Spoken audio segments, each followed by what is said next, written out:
Sugar Works Distillery. Oh, man, get a little bit of Florida deliciousness in your mouth. Yep, right there in New Smyrna Beach. If you want to check out the Tom and Dan Whiskey Combo Pack, you get that delicious Catalisa Creek whiskey, a little bottle of hand sanitizer because Sugar Works Distillery. I got mine right here. Yeah, it's a tiny little bottle. Yeah, it's a little alcohol antiseptic bottle, and you just spray it. It works amazing. It fit right in your pocket. Keep it in your car. But that's not the good part. The good part is the whiskey. Yep, and you'll get a Tom and Dan shot glass with that. It's a little combo pack. $34.99. You could pick it up right at Sugarworks Distillery in New Smyrna Beach. Little tasting room there. They've got other varieties too you might like. Like I know that my wife and I both really like the Shark Bite. Oh, that's cinnamon. She had that the other day when she stopped by. It's a cinnamon whiskey, but it's got a much more authentic cinnamon flavor. It doesn't taste syrupy. If you know what I mean. Like, no diss, I'm just saying this one tastes a little bit, it's thinner. It's not that syrupy, sugary sweet. It's more of like an authentic cinnamon flavor. It's a real cinnamon in there. Yeah. And last week, for my birthday, we did that New Smyrna Shine. And that will get you. That will wake you up. You like some moonshine, try that. But it's Sugarworks Distillery in New Smyrna Beach. Go check them out. Welcome to Corporate Tom and Tom and Dan. I'm Tom. I am Dan. What's up, everybody? Our producer, Samantha, is here. Hello, Sam. Hello. How's Tings? Tings is good. Good. She's a homeowner. We're all homeowners. It's been rainy. It's been kind of nasty out, but hey. Except for Butler. He still rents. Yeah, that's weird. It's a little weird that he continues to do that. You know, I don't really know a lot about him. Since he's not here, I feel open, more free. I feel less like. I mean, he's like very mean to me when it's just me and him here. Well, he's always over there listening to us, so I feel like we can't really. I can't trust him. Right. And he's like, when I do walk into the office, he's kind of despondent and almost looks like somebody who's like OD'd in a car or something. He's like, he's always up to something. Yeah, he might be asleep or something like that. He hides things a lot around the office. Maybe he brought 2 giant barrels of candy today because he knew Tom's kids were here. He's sabotaging his own boss. Yeah, and then he put them in 2 separate cans. Yeah. And then when I saw your son sitting on the couch and he just handed them 2 cans of candy. Now, normally I don't let men who I don't know, or women, you know, you can't, everybody, can't trust nobody. I wouldn't let them hand my son a 3-pound bag of Nerds Willy Wonka candies. But apparently you guys have a deal, or you feel safe. I also heard him whispering curse words into their ears. Well, that's just... so you might want to have a talk with him. Yeah, maybe it seems like he's always up to something because he's up to nothing. Wait, that's it. We've been looking for a slogan for up to nothing. That's it. Yeah, you're right. It was going to be flush it out, but even that can sound like we're trying to flush the system. That's too political. That's not us. Up to nothing. Up to nothing. I think you just naturally nailed it. Sometimes you just naturally, out of thin air, a railroad spike will appear, and with a thought hammer, you'll just drive it through. Up to nothing. I like it. I love it. Because that's perfect. Because that's it. I mean, where is he now? Yeah. He's at the beach. It's up to nothing. I mean, look, you don't come here. You don't come to work here if you're up to something.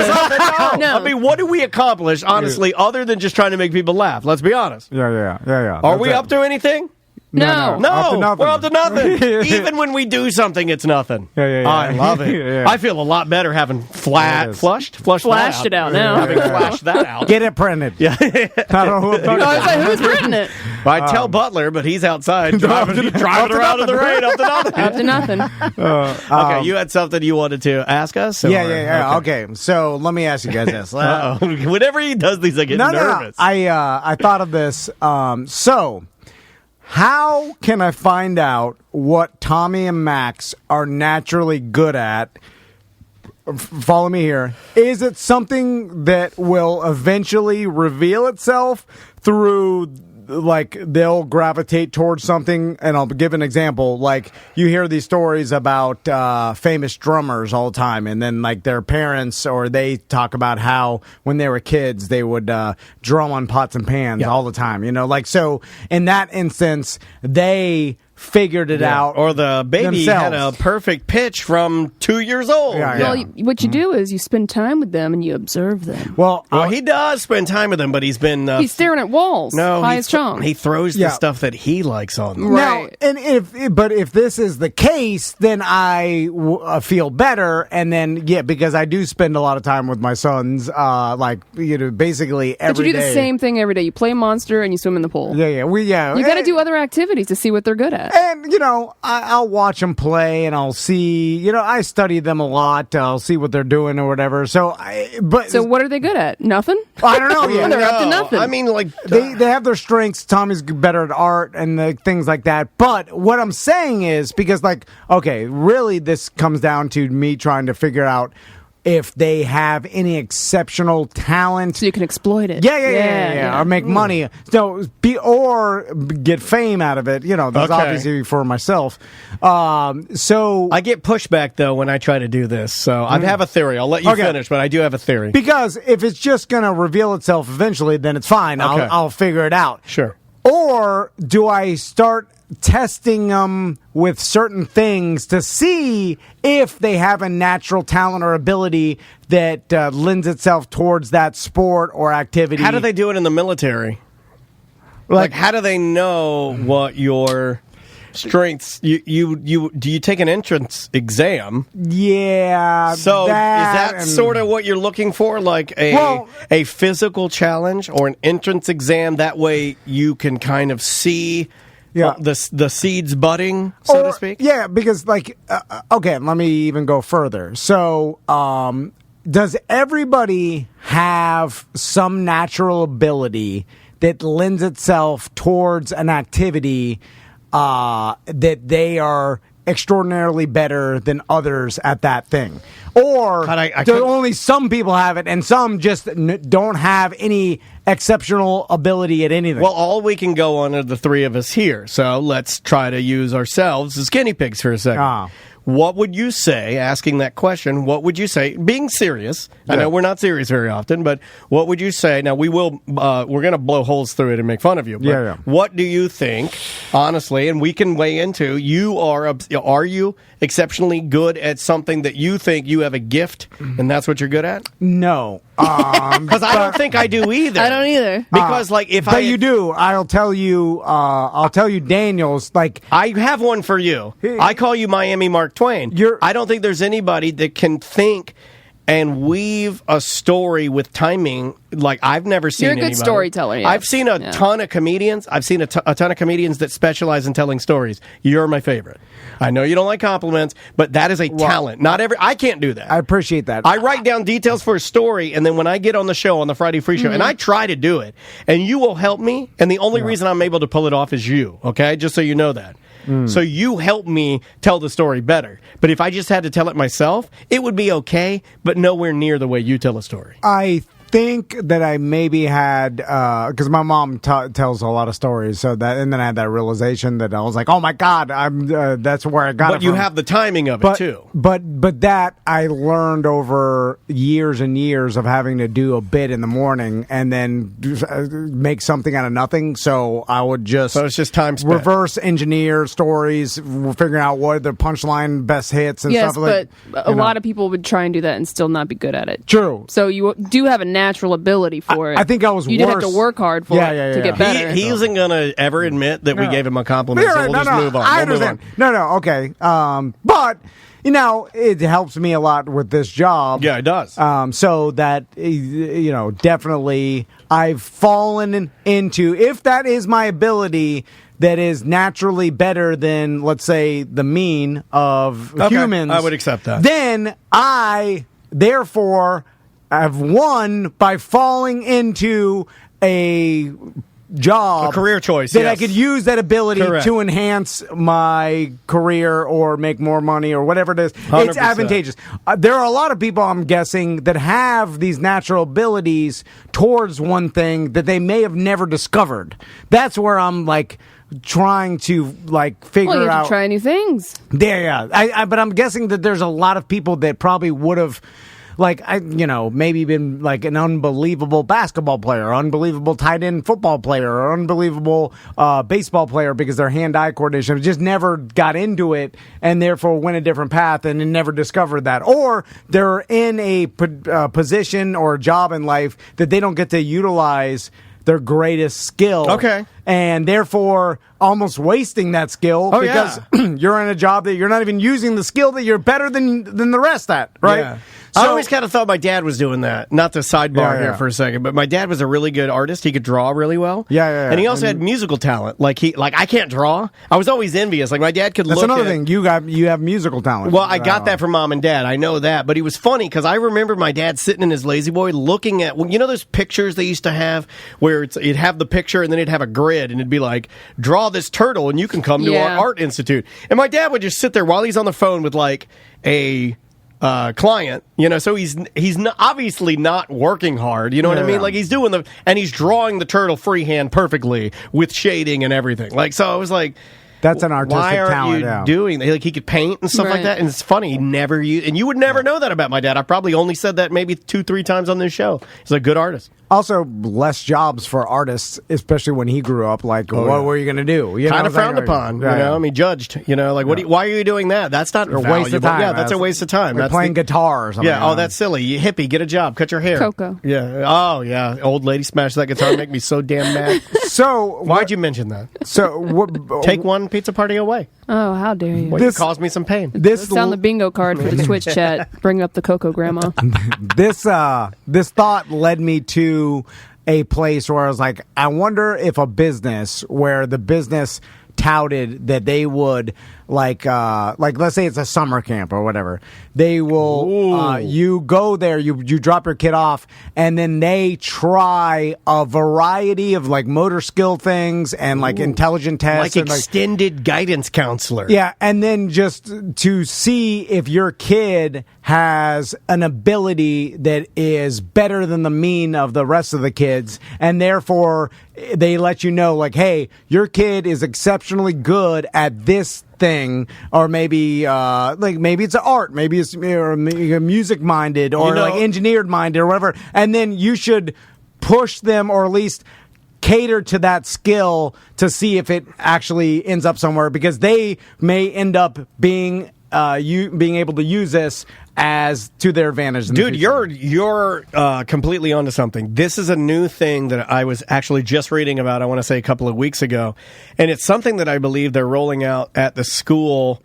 I'm not going to say where, but at the school that eventually Maisie will be going to school. And one of the things that they have decided to do is exactly what you're saying. It's like, for me, I always struggled in math. So I was never good at it. In fact, I had to always test alone. I had to go tutoring. Every math class I had a tutor that I'd have to go to the school and meet the teacher afterwards. I mean, it wasn't, we didn't pay for it, but it was, I had to do extra work to just keep my head above water. Yeah. We're talking like maybe a C. You know what I mean? Everything else I could breeze through, but math it doesn't work in my brain. Yeah. So they're starting to take kids like that and go like, oh, you're really, they take the thing that you're, not only the thing that you're good at, but they try to find the thing that you have a passion for or maybe you enjoy and lean on that.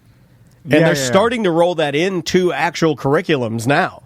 But I like your idea of privately being able to go to almost like, because guidance counselors, the joke has always been, how many thousands of comedians have the joke about you go to the guidance counselor, they tell you some crazy dumb thing. They give you a personality test and they tell you what career you should be in. Yeah, right. Which is BS. Stupid. Yeah, it doesn't work.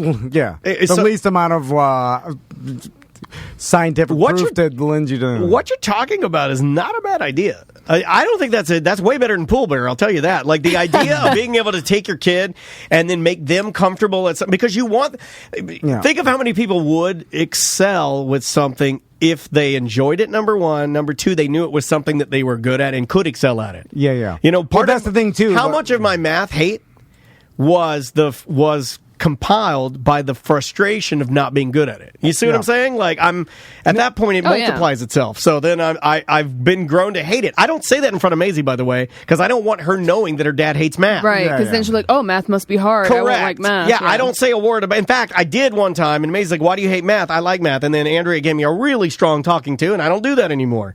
I understand that I have more than anybody, I have an influence on her. So, like, when I see these, like, internet videos of these 6-year-old kids doing, like, playing piano or playing the drums or doing something that's like crazy for a 6-year-old to do. You have a piano. You can encourage them to play with it. But the problem is, I don't think it works because neither me or Crystal play piano. So when they get on there, there's like, dang, dang. There's no way for them to learn how. I mean, you could hire a teacher. I'll help you again. It was nice to have my mom, though, because I'd go over there and do the bang thing, too. But then when you do have somebody that went to college for organ and for piano, sit down and show you how it really is played, then automatically there's like a fascination, and there's automatically you're having somebody show you how the tool, right? That's the piano's the tool, is supposed to be used. So there was no, you know what I mean? Like there was no breakdown. So they might be more inclined to actually learn. I absolutely was. Now, in true to form family thing, I didn't want to play piano because my mom played piano. That's probably the only reason why I didn't want to play piano, right? Because you want to rebel, you want to do your own thing. I went, what's the furthest from piano, but still a percussion instrument? Drums. Yeah. There you go. I just... what do your boys like the most? Yeah, they're so young. They just like a variety of different things, but I see Tommy go more towards creative... and like the personality, created, like characters before I've seen. Yeah. And like, didn't he like put on plays and stuff for the family? Yeah, that's really cool for that young. Yeah. He's got creativity is definitely a strong suit. Well, but he's very shy. What you're talking about, though, in a weird way, is kind of like what our friends, and God, I hope they're doing okay. Last time we had them in here, they were not. From the El Camino school. Mm-hmm. Like you can go to like a school and then they'll let what are you interested? You can kind of tinker observe with a bunch of different stuff with different instruments, with different stuff. I mean, it's a smaller version. This would be for music, but then you go around. You kind of can get an idea. Like, do you want to play music? Do you want to engineer music? Do you want to just learn how to set up a studio? So it's kind of like what you're talking about, right? I just want like a scientist or like a group of scientists. Like you go in there, they'll put like a bunch of those little white balls on you and stuff, and they're like motion capture. They're like, hey, swing and try to hit this ball off this tee. Swing and try to hit this golf ball. And then they look at all the different kids. So you want to profile your kids to know exactly what they're going to be like. And then be like, man, your kid has like 60% better hand-eye coordination than the rest of the world. And you're like, oh, God! Or like, oh, your kid, like it's like, Tommy, your kid can like his imagination is he's good at backflipping. 70% better than the imagination of most kids. He could just sit there and make up a story, go along, and like, okay, there it is. Like then I got something. You know what? Tangible. I think Tommy would be a really good in ballet. Yeah, he exactly. Yeah, you got to be lean. And you got to be athletic, and he's a little bit of both. Creative, and you do. He likes to dance with the mosquitoes. I think you should put him in ballet. My wife had mentioned this as well. All right. I was kind of hoping you wouldn't bring this up. I'm sorry. I know this one. I know this is where it gets real. This is a real. Here's the thing: is it bad that I don't want that? Like, yes. No. Is it why? No, it's not bad. Does Tommy want to do it? It's honest. I don't know. But if he did, I would be fine. I'd let him do it. Of course you would. But why don't you want him to do it? I just like not into it. And listen, it's not because of some sort of ignorant like homophobic thing. I was like, oh, it's gay. You want me to answer for you? It's stupid. not something he's into, and he wants to be. Well, that's not fair to him. Just because you're not into it, but it's an honest answer. You didn't ask for what's fair. You asked for the right answer. The honest answer is. So then I will retort with yes, it is wrong. No, it's not wrong. Well, I wouldn't stop him. I'm just saying I don't want him to do it. If you stopped him, that would be wrong. Yes, yeah. No, I see what he's saying. Opinions that you have or thoughts or feelings, yes, if you take action on them, are also inaction. Or inaction that hinders him. You could let him explore different possibilities of different activities that he might be good at and enjoy, but because you don't like it, you aren't going to... Your inaction of letting him try it, that's wrong, too. If he wants to try it, he'll try it. He doesn't have a leg to stand on, trust me. Well, he might not be exposed to it. He might not even know it's a thing. Well, there's a reason Crystal brought it up. Crystal's like, we should take him to... Crystal wanted to take Max to... They have like a hip-hop dance class. There you go. And, well, he's a hell of a good dancer, the Max. And then Max goes. So put Max in the hip hop class and Tommy in the ballet class. But Tommy never asked to be in that. So do I bring him there and be like, "Hey, do this ballet"? Try this out. I mean, basically what you're doing. Basically, what we're writing is an episode of Modern Family where Manny goes to do ballet and Jay is very upset, right? I mean, that's all we're writing. I mean, that's what we're writing here. This is a real thing, and it's good to talk about because this is a real stereotype that I'm sure dads have been dealing with for years. Also, there's a I don't necessarily want my daughter coming home with a flat top and and saying that she wants to help me start a racing team. But if she chooses to do that, I will help her as much as humanly possible. Also, there's an element of ballet in my mind is a waste of time and is not going to benefit you in the future as far as like with some sort of like thing that you could make a living off of or like parlay into some sort of other thing. I'm ignorant to it, so I don't know. It's probably not true that maybe there's a lot of I know the legend of back in the day, NFL players used to take ballet for balance. It helps balance and stuff. So they're, so maybe it could help you with other, sporting activities. It could get you strong. Dude, people in ballet are strong athletes. I would think the same way about like getting into a particular instrument or something. Like if you wanted to use it for future. But I guess the argument's stupid because it's just a kid, and they're doing extra curricular activities, and that's good for everybody. So yes, I want them to get into anything if they're interested in 100% whatever it is. Oh, I know you'll support. If the question is there's stuff that Maisie's into that I wish she wasn't. And there's stuff that I'm into that I wish she was into because selfishly I just want to spend time with her.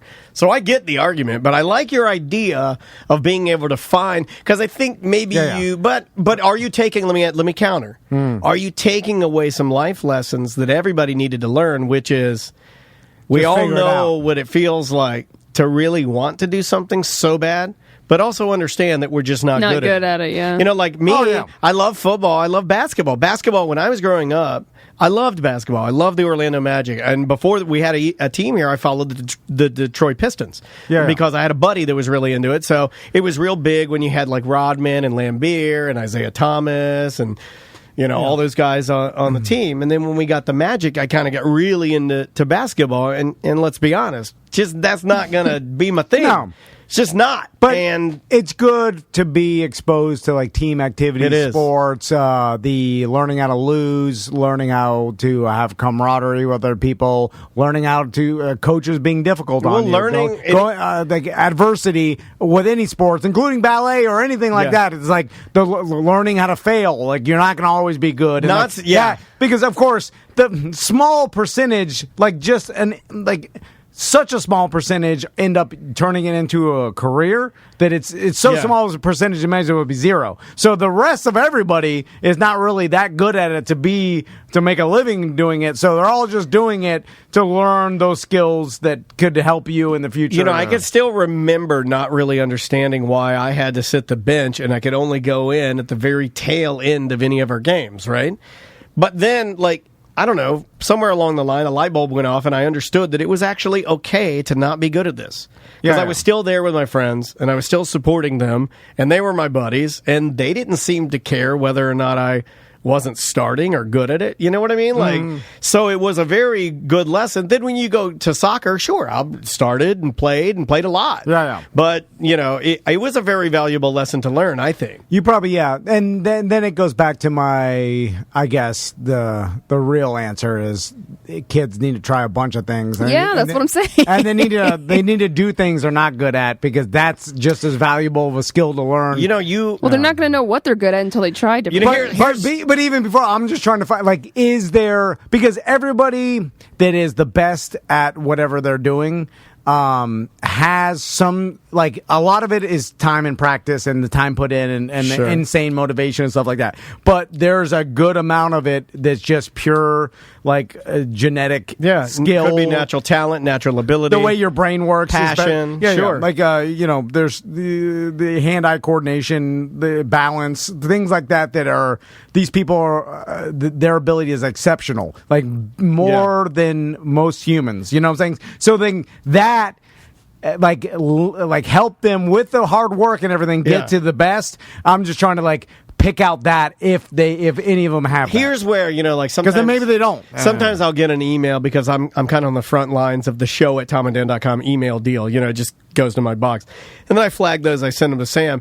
And sometimes, a good amount of the time I'll get an email from somebody that'll say something about, Tom, quit worrying about toughening your kids up. Quit worrying about, what your kids are good at, that kind of stuff. Yeah. And what's funny about that is I don't think that they understand that you will never stop doing that because, not to give you two compliments in a segment, but the best thing you could ever do for Tommy and Max is to continue to worry about them and where they're going to do and where they're going to go the rest of their lives. That's how I know, as your friend, that you are doing an excellent job. You see what I'm saying? Yeah. It's the dads that never give a damn what their kid does, never worry about toughening them up, never worry about anything. Or they'll be all right. And I know they will. Most kids end up, yes. So you're answering We're all going to be in the same place. Yeah. Like when you say things like, I just want them to be okay. Like when you say those things, all I'm hearing is, they'll be fine. Because I know you're involved. And I know you worry about it almost to the point of madness. Yeah. So to me, you got it controlled. It's the people that aren't, like, I don't give a damn what my kid does. I don't care what you're good at. They don't even think about it. And you're right. There are the That's people not even that, a thought. Oh, I got a kid? Yeah, those guys. Those guys are out there. See, those are the guys... That's the kids I'm sad for. Yeah. Those kids. We say that, and I often do think, like, man, it's sad that there's dads that take off and leave their kids, or, like, people that don't have any relationship with their kids. But I say it's sad because I'm looking at it through my lenses, where I'm like, how could that be possible? Because I... love my kids so much. Our buddy Ron, they're wired not to, so it's not that sad for them because if they wanted to do it, they do it. Yeah, you know what I'm saying? Like, so it doesn't matter to them. Exactly. Family dynamics are weird too. I was talking to our buddy Ron, gay Ron, that lives out in L.A.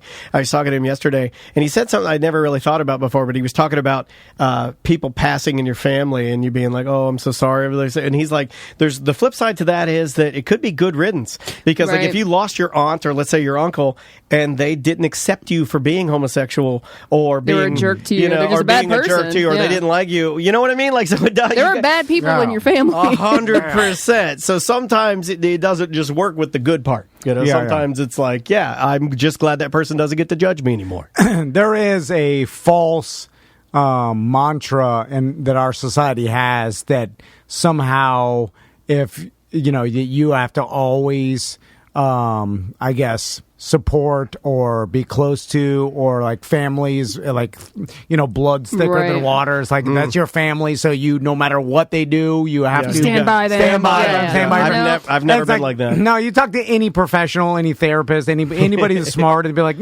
toxic people are toxic people. Like, it's like you can choose who you want to be around, and it's probably better for you. And if your family's not good, don't be around them, and you're not responsible for them either. I mean, your own kids, you are. You made those, so you are tied to that for at least 18 years.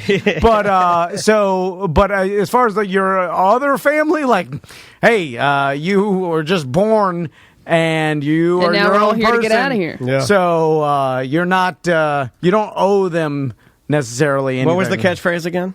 We're all here to get out of here? No, the one we're going to put on the shirt. Oh, it's up to nothing. Up to nothing. Yeah. That doesn't fit. No. I just had to say it again. We do have to take a break, so let's take a quick one, and we will come back with more A Corporate Time with Tom and Dan right after this. Welcome to A Corporate Time with Tom and Dan. I'm Tom. I am Dan. Samantha, our producer's here. No hoodie today because I don't know if you've noticed this, but outside it is not a jungle out there. Ooh, it's a swamp out there. Oh, hot. Holy moly, Sticky, that humidity. icky. But I like it. I like it when I'm out doing stuff because you instantly start sweating.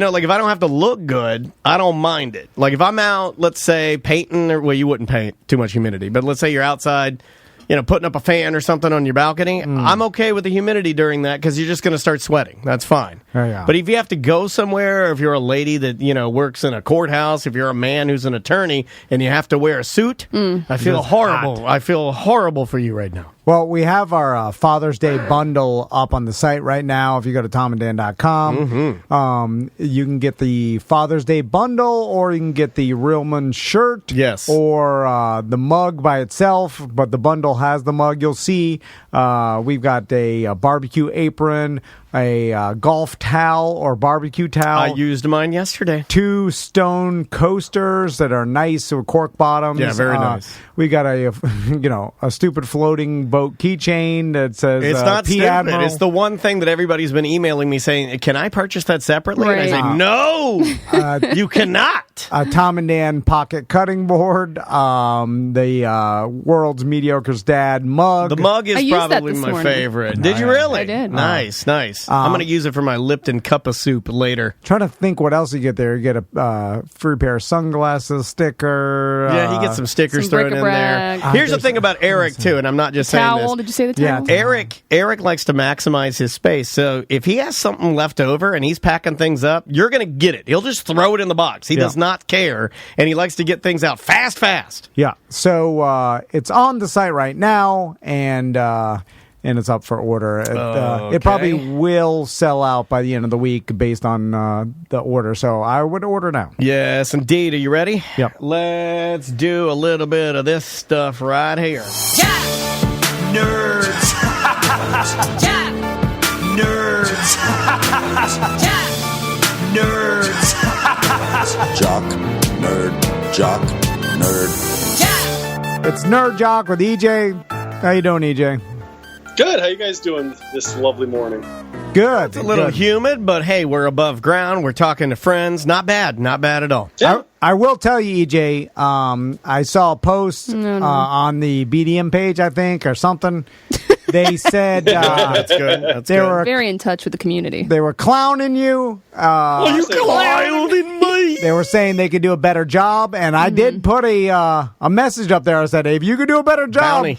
We'll audition you on the show. I went straight 90s with that. I'm okay with that. And then we will make you a member of Tom and Dan. No. Honorary. I offered your own segment. I'm like, hey, you can come and do your segment on the show, and me and Daniel, like, if it's good, we'll let you do it every week, and if it's not, we'll make fun of you. You will be on Why are you doing our this to me? team. Huh? It's what lazy 90s radio show hosts do, because they've given up and they're like, we'll let listeners do the work. Yeah, and then it never goes well. And by the way, not one email. So everybody that was talking mad S about how they can do a better job and they got ideas that are better than yours didn't have the balls to step up. The only one that has and stayed dedicated was Canadian Josh. I know. Yeah, but my affection for him is waning. Because here's the thing. It's easy to criticize, sit back, and when you're listening and be like, EJ's getting his sports facts wrong. It's hard to come on the show and do this every week. Especially and take the abuse. When me and Daniel... It's not abuse. It's what we do to fill the gaps of your lack of knowledge. It's tough love. Knowledge gaps. So not only you have to come on here and present your bit, but you're going to have to get through me and Daniel making fun of you, and any small mess up, any fact that's wrong. Oh my God, I did it again. Whatever. Stop! Blink for the love of God! What is happening? We didn't even know how to run our own show. We do know how to, but I'm trying to get this stupid Bill and Ted 3 trailer that EJ sent me queued up. Spoilers. Anyway, I'll still put it out there if you want or believe you could do a weekly bit. Now, again, people are calling you out in the chat saying you don't read your email, so it doesn't do any good. No, he got an Okay, hold on 1 second. I can counter this. I'll go. I'm looking at my email right now. Not one right now.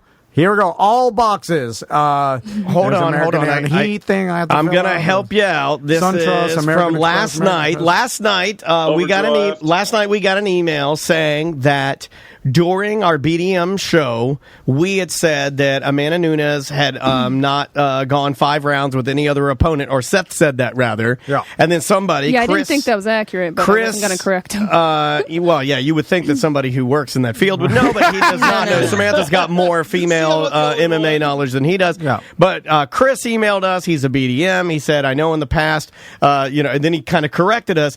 And then we both replied. He emailed you and he emailed me. You replied. I replied. This is his email back to me. I know in past shows, Tom has mentioned he doesn't respond to emails and texts, and it drives Dan and Sam crazy. I think this is my 3rd email ever, with the first responding to Dan's hidden talent of profiling accurately people that work at certain positions. At this time, I was in college and I was at Papa John's. Anyway, I digress. I emailed the BDM show today clarifying Amanda Nunes record, and Tom responded, beat Dan to the punch. I think it should be mentioned on the show. Oh. There you go. You won this one. It matters when this one, Van. You won this one. You have to email me in the perfect window of time where I'm looking at my email, it's ready to respond. The boys are in their bath. You're flashing your phone quick. If you email in the wrong times, it sometimes gets lost in the shuffle. Then it gets pushed down. Then how do I know this was time for bath? 8:50. Boys are getting a bath around 9. About 9:45. They're getting their bath. They're in bed a solid 11:15. Yeah. I called Tommy's bluff last night.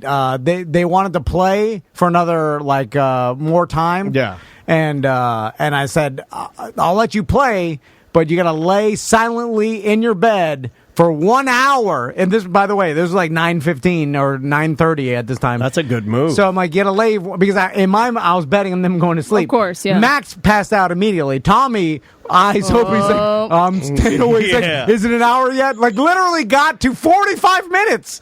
And I was like, oh my God, he's going to wake me out. You got to lie. You got to be not an hour exactly. yet. You just let it keep going. I was going to let him. If he made it a full hour, be like, you can play unlimited time. So he caved in the last 15 minutes? He passed out in the last 10. He only had 10 minutes to go. He made it like 56 minutes in, he passed out. I'm going to remind him today, be like, you weak. you couldn't stay up the whole hour. I like how you said that like Arnold Schwarzenegger, too. You're like, Tommy, last night you made 56 minutes. You're weak like a baby. Sorry. All right, EJ, what we got here?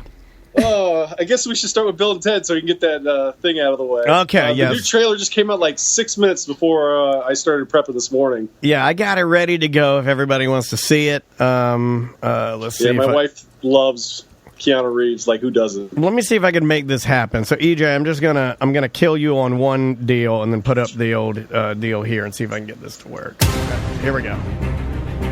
25 years ago, you played a concert in front of the entire world. 1 month ago, you played in Barstow, California for 40 people, most of whom were there for $2 taco night. Bill and Ted, what have you got to say for yourselves? Be excellent to each other. And party on, dudes. Oh, too old. Yeah. You were supposed to unite the world and save reality as we know it. Bill, we've spent our whole life trying to write the song that will unite the world. Why can't we just go to the future when we have written it? Whoa! And take it from ourselves. But isn't that stealing? How is that stealing if we're stealing it from ourselves, dude? Oh, this looks bad. Yeah, it looks. I can't do anymore. Yeah, no. It doesn't hold up. It is Hot Take Tuesday. Here's my hot take. It would hold up. It's Keanu's face that's pulling it down. Mm-hmm. He's got an old face now. Yeah. Alex can almost pull it off. Almost. Is Alex he was a vampire in Lost Boys. Yeah, not quite. Yeah. Not quite. It's not quite there. And also, you've done too many things, Keanu Reeves, where this seems to be like under you for whatever reason. Like, I'm just like, why are you? It'd be like if Will Smith came back and did Fresh Prince of Bel-Air. Fresh Prince. Yeah. It's like you'd all be a little bit like, wait a minute, I don't know. It's like, I put on the bear suit. Everybody's like, oh, he's doing it, but it's like a little sad. I think you're like, sad. I think Norm kind of hit it, and then Rich piled in, and then Steph's sitting there piling on in our Twitch chat room, twitch.tv/Tom and Dan Live. They're saying Keanu's old and stiff. Yeah, he looks like his spine is fused. But that was how his character was in the other movies. But he was more floppy. He was more like a scarecrow. In this one, he just looks old. That surfer / I'm a dumb surfer, stoner, like language. Is it played out? It's not. It's too old and dated. It's like, it's not funny. It was funny back then, I guess. At the time, it was very situational, like during... Be like Valley Girl style, like a Clueless or something now. This is annoying. I don't want to hear that all the time. Like, it'd be better if they had a little glimpse of it, but they were like older, and they're like, oh, we don't talk like this. We talk, but we have a little bit. It's kind of like... Like they grew up a little bit. I still say dude a lot in text. I'm like, thanks, dude, or whatever. So like, that is just, I'm carrying that over from a younger Tom, right? I think I do that with dude. I do that with man. Yeah. I wish I could. Bro. I wish I could stop that. I go through phases where I convince myself that I use ellipses a lot when I type, because I type in a very conversational style, and I've tried to break that, and there's just no breaking it. Yeah. It's just how I talk. How I type. Again. Is there any demand for this? Did anybody say there was a demand? Yeah, really? There was a demand. Yeah, people. But it's nostalgia. I hope it brings back Bill and Ted at Universal Studios Hollywood Horror Nights. I do too. Mm-hmm. It That's probably the only thing I will. want for this. I want it to be successful enough that it brings that back. You know what? I'm gonna reserve my critique until I see it on this one, because I don't think it's fair, because it's something that I really watch it. Yeah, it's something that I really like, and then you got to ask yourself, how much more can they do with it, right? I think that's a valuable question. I think this might How be much it. more could you do with it? I don't think you can do much more. Right. So you have to go into this one with like maybe a positive attitude and say, if this is for nostalgia, then let's ride that horse, right? I think you got to go that way.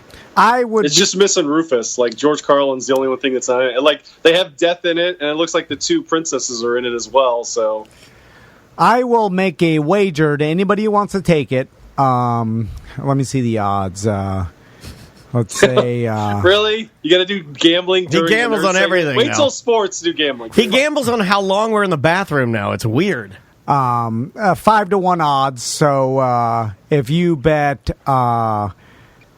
$50, I'll give you $10 if you win.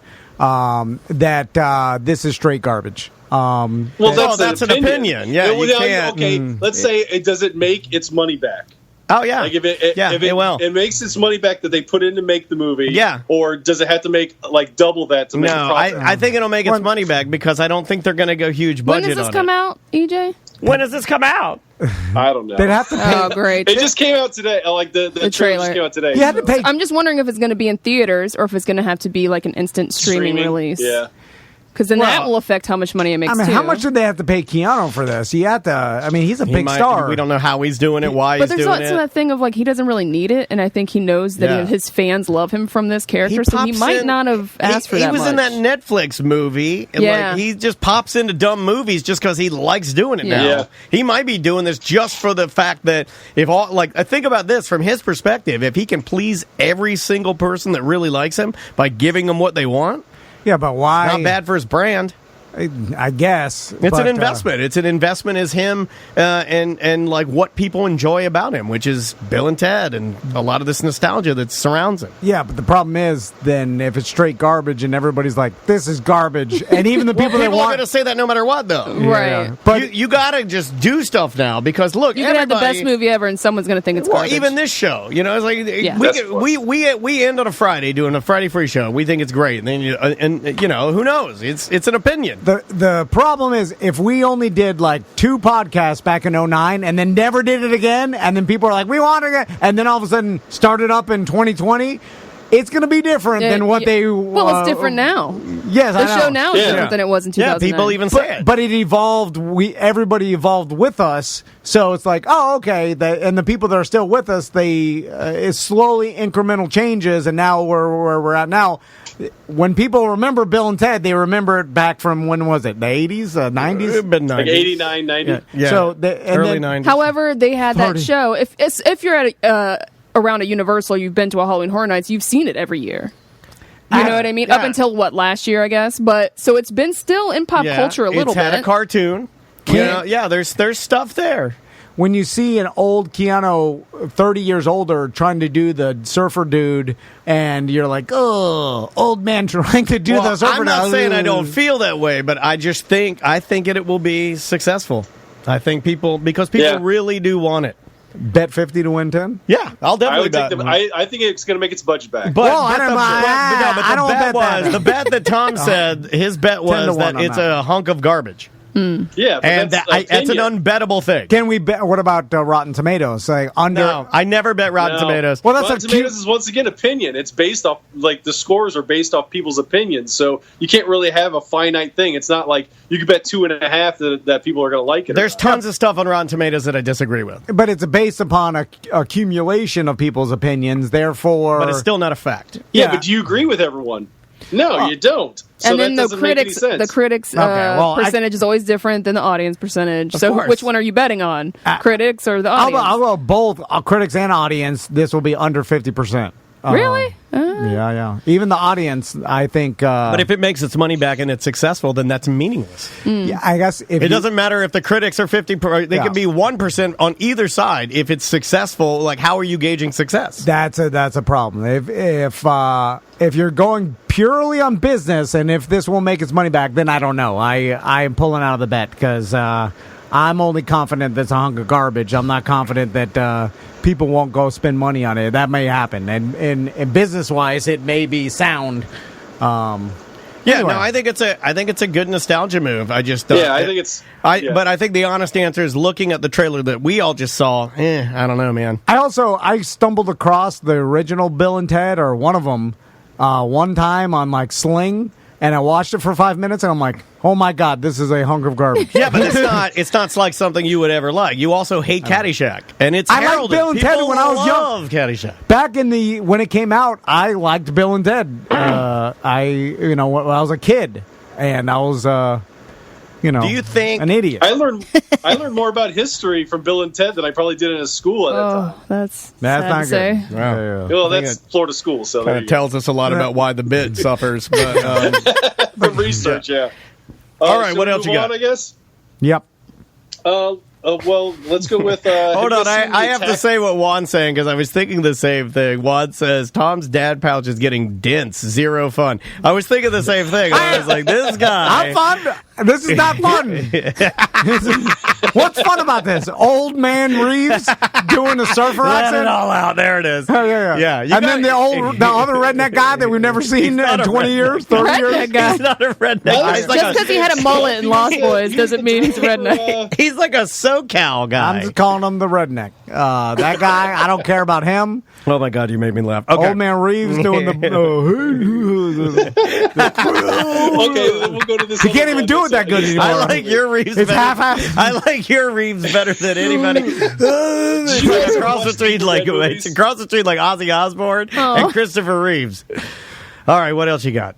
Did you guys ever watch the Evil Dead movies with Bruce Campbell? Yeah, absolutely.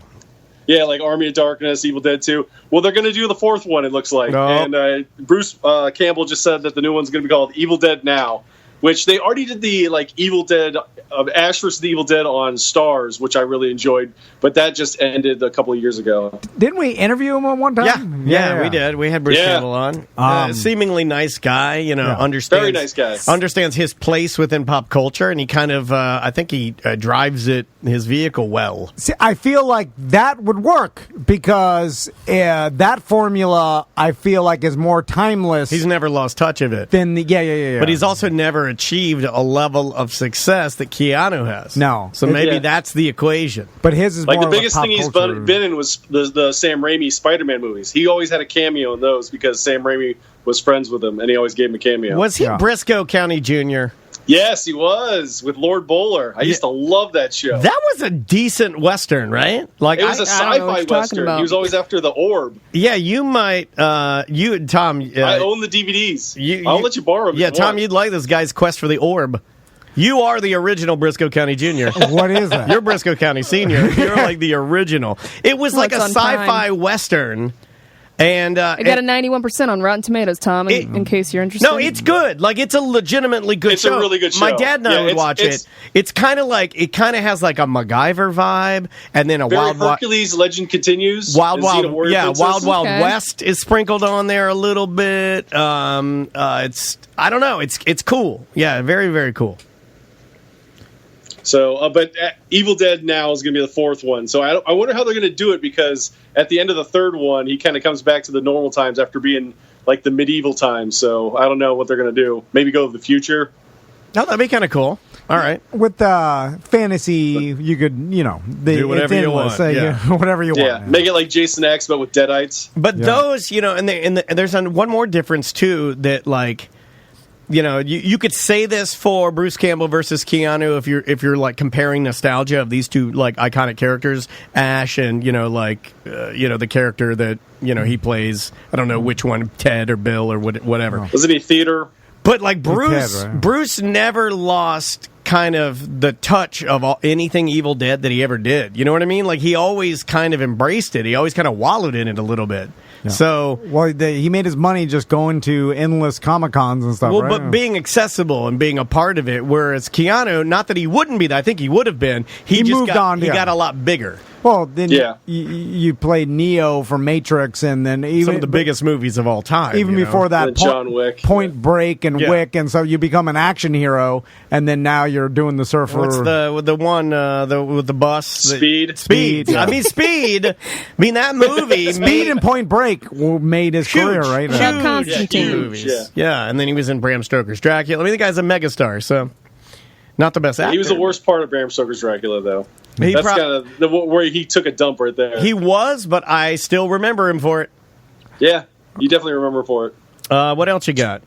The other thing I have is, did you see that? Have you watched Space Force on Netflix yet?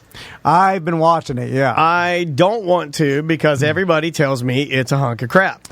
I went into it knowing that it's just going to be like a show in the background. It's kind of like, comedy. Steve Carell. I like Steve Carell, so that's really what's kept me in. It's like, it's okay. It's not great. Him and Malkovich are the best parts of those shows. Yeah, I'm just watching Steve Carell because I like Steve Carell, and I've always liked him. So I'm just like, all right. You don't need to justify your picks to me. I watch QVC. Let's remind everybody that. No justification in my eyes needed. And some jokes hit, and some are pretty funny, and the rest is But you're right, Malkovich and Steve Carell, I'll just watch them act because Ben Schwartz is pretty good in it. Yeah. But the only thing is that was making me sad is you could tell that Fred Willard was on his way out while they were filming it. And that just made me sad. That's the only thing that pulled me down about that show the most. Well, he was playing a decrepit old man, so like his handshaking and stuff. Was that a choice or was that? I think that was a choice. Or was that really happening? No. I think that was him playing the decrepit Steve Carell's dad that was shaking and on his way out. But I think as an actor, he was playing it up.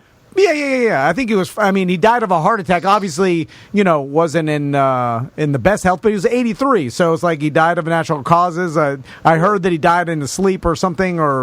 So it is what it is. But I don't think that whole shaking in him. However, I think he was acting old on purpose. I don't know that to be true, but Well, it also does help if you're going to act old to be old. So I saw that same thing, and it is weird because he's making jokes about his heart not working and making jokes about dying. But here's the thing, like he'd already accepted it then, plus he's an actor. That was his character. Yeah. Like his character was Steve Carell's old dad that was senile. Also, he knows he's old, right? Yes. Yeah.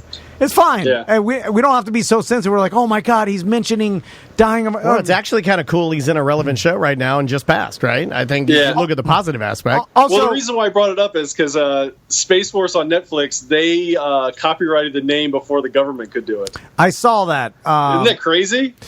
Now, what does that mean, though? Was the government going to use Space Force as a brand? Yeah. No, well, they use it as a term. They sell hats and shirts. The government? Yeah. Oh, okay. Yeah. So how is that going to work out? They have to stop saying Space Force? I doubt that. I don't think they can make profit off of it. They can't. Yeah, I don't think they can sell merchandise for it. So Like the government can, like the show can, but the government can't. Well, like I know SpaceForce.com and probably .net, but they probably just can't have .gov. That's the only thing Space Force could probably have. The government entity can have. Well, when has the government cared about making profit of anything? All they do is spend money. Like, where they have you ever paid taxes? No, I'm saying like the government doesn't care about like what are they going to turn into a garment company and sell Space Force shirts for what?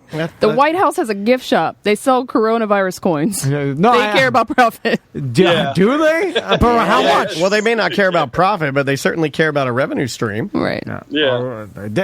The government seems to enjoy spending money more than making it. Well, they're spending money that they're making. Yeah. Well, they're making money off our taxes. That's all they care about. I don't foresee them caring that the Netflix show got the Space Force copyright. And if they did, have you heard this government lately? I know. They care. They care about stupid things like that for sure. And also, it was President Trump's phrase that he coined. He called it space. Where he's upset about it, I'm sure. Yeah. Well, maybe that's why they did it. Probably.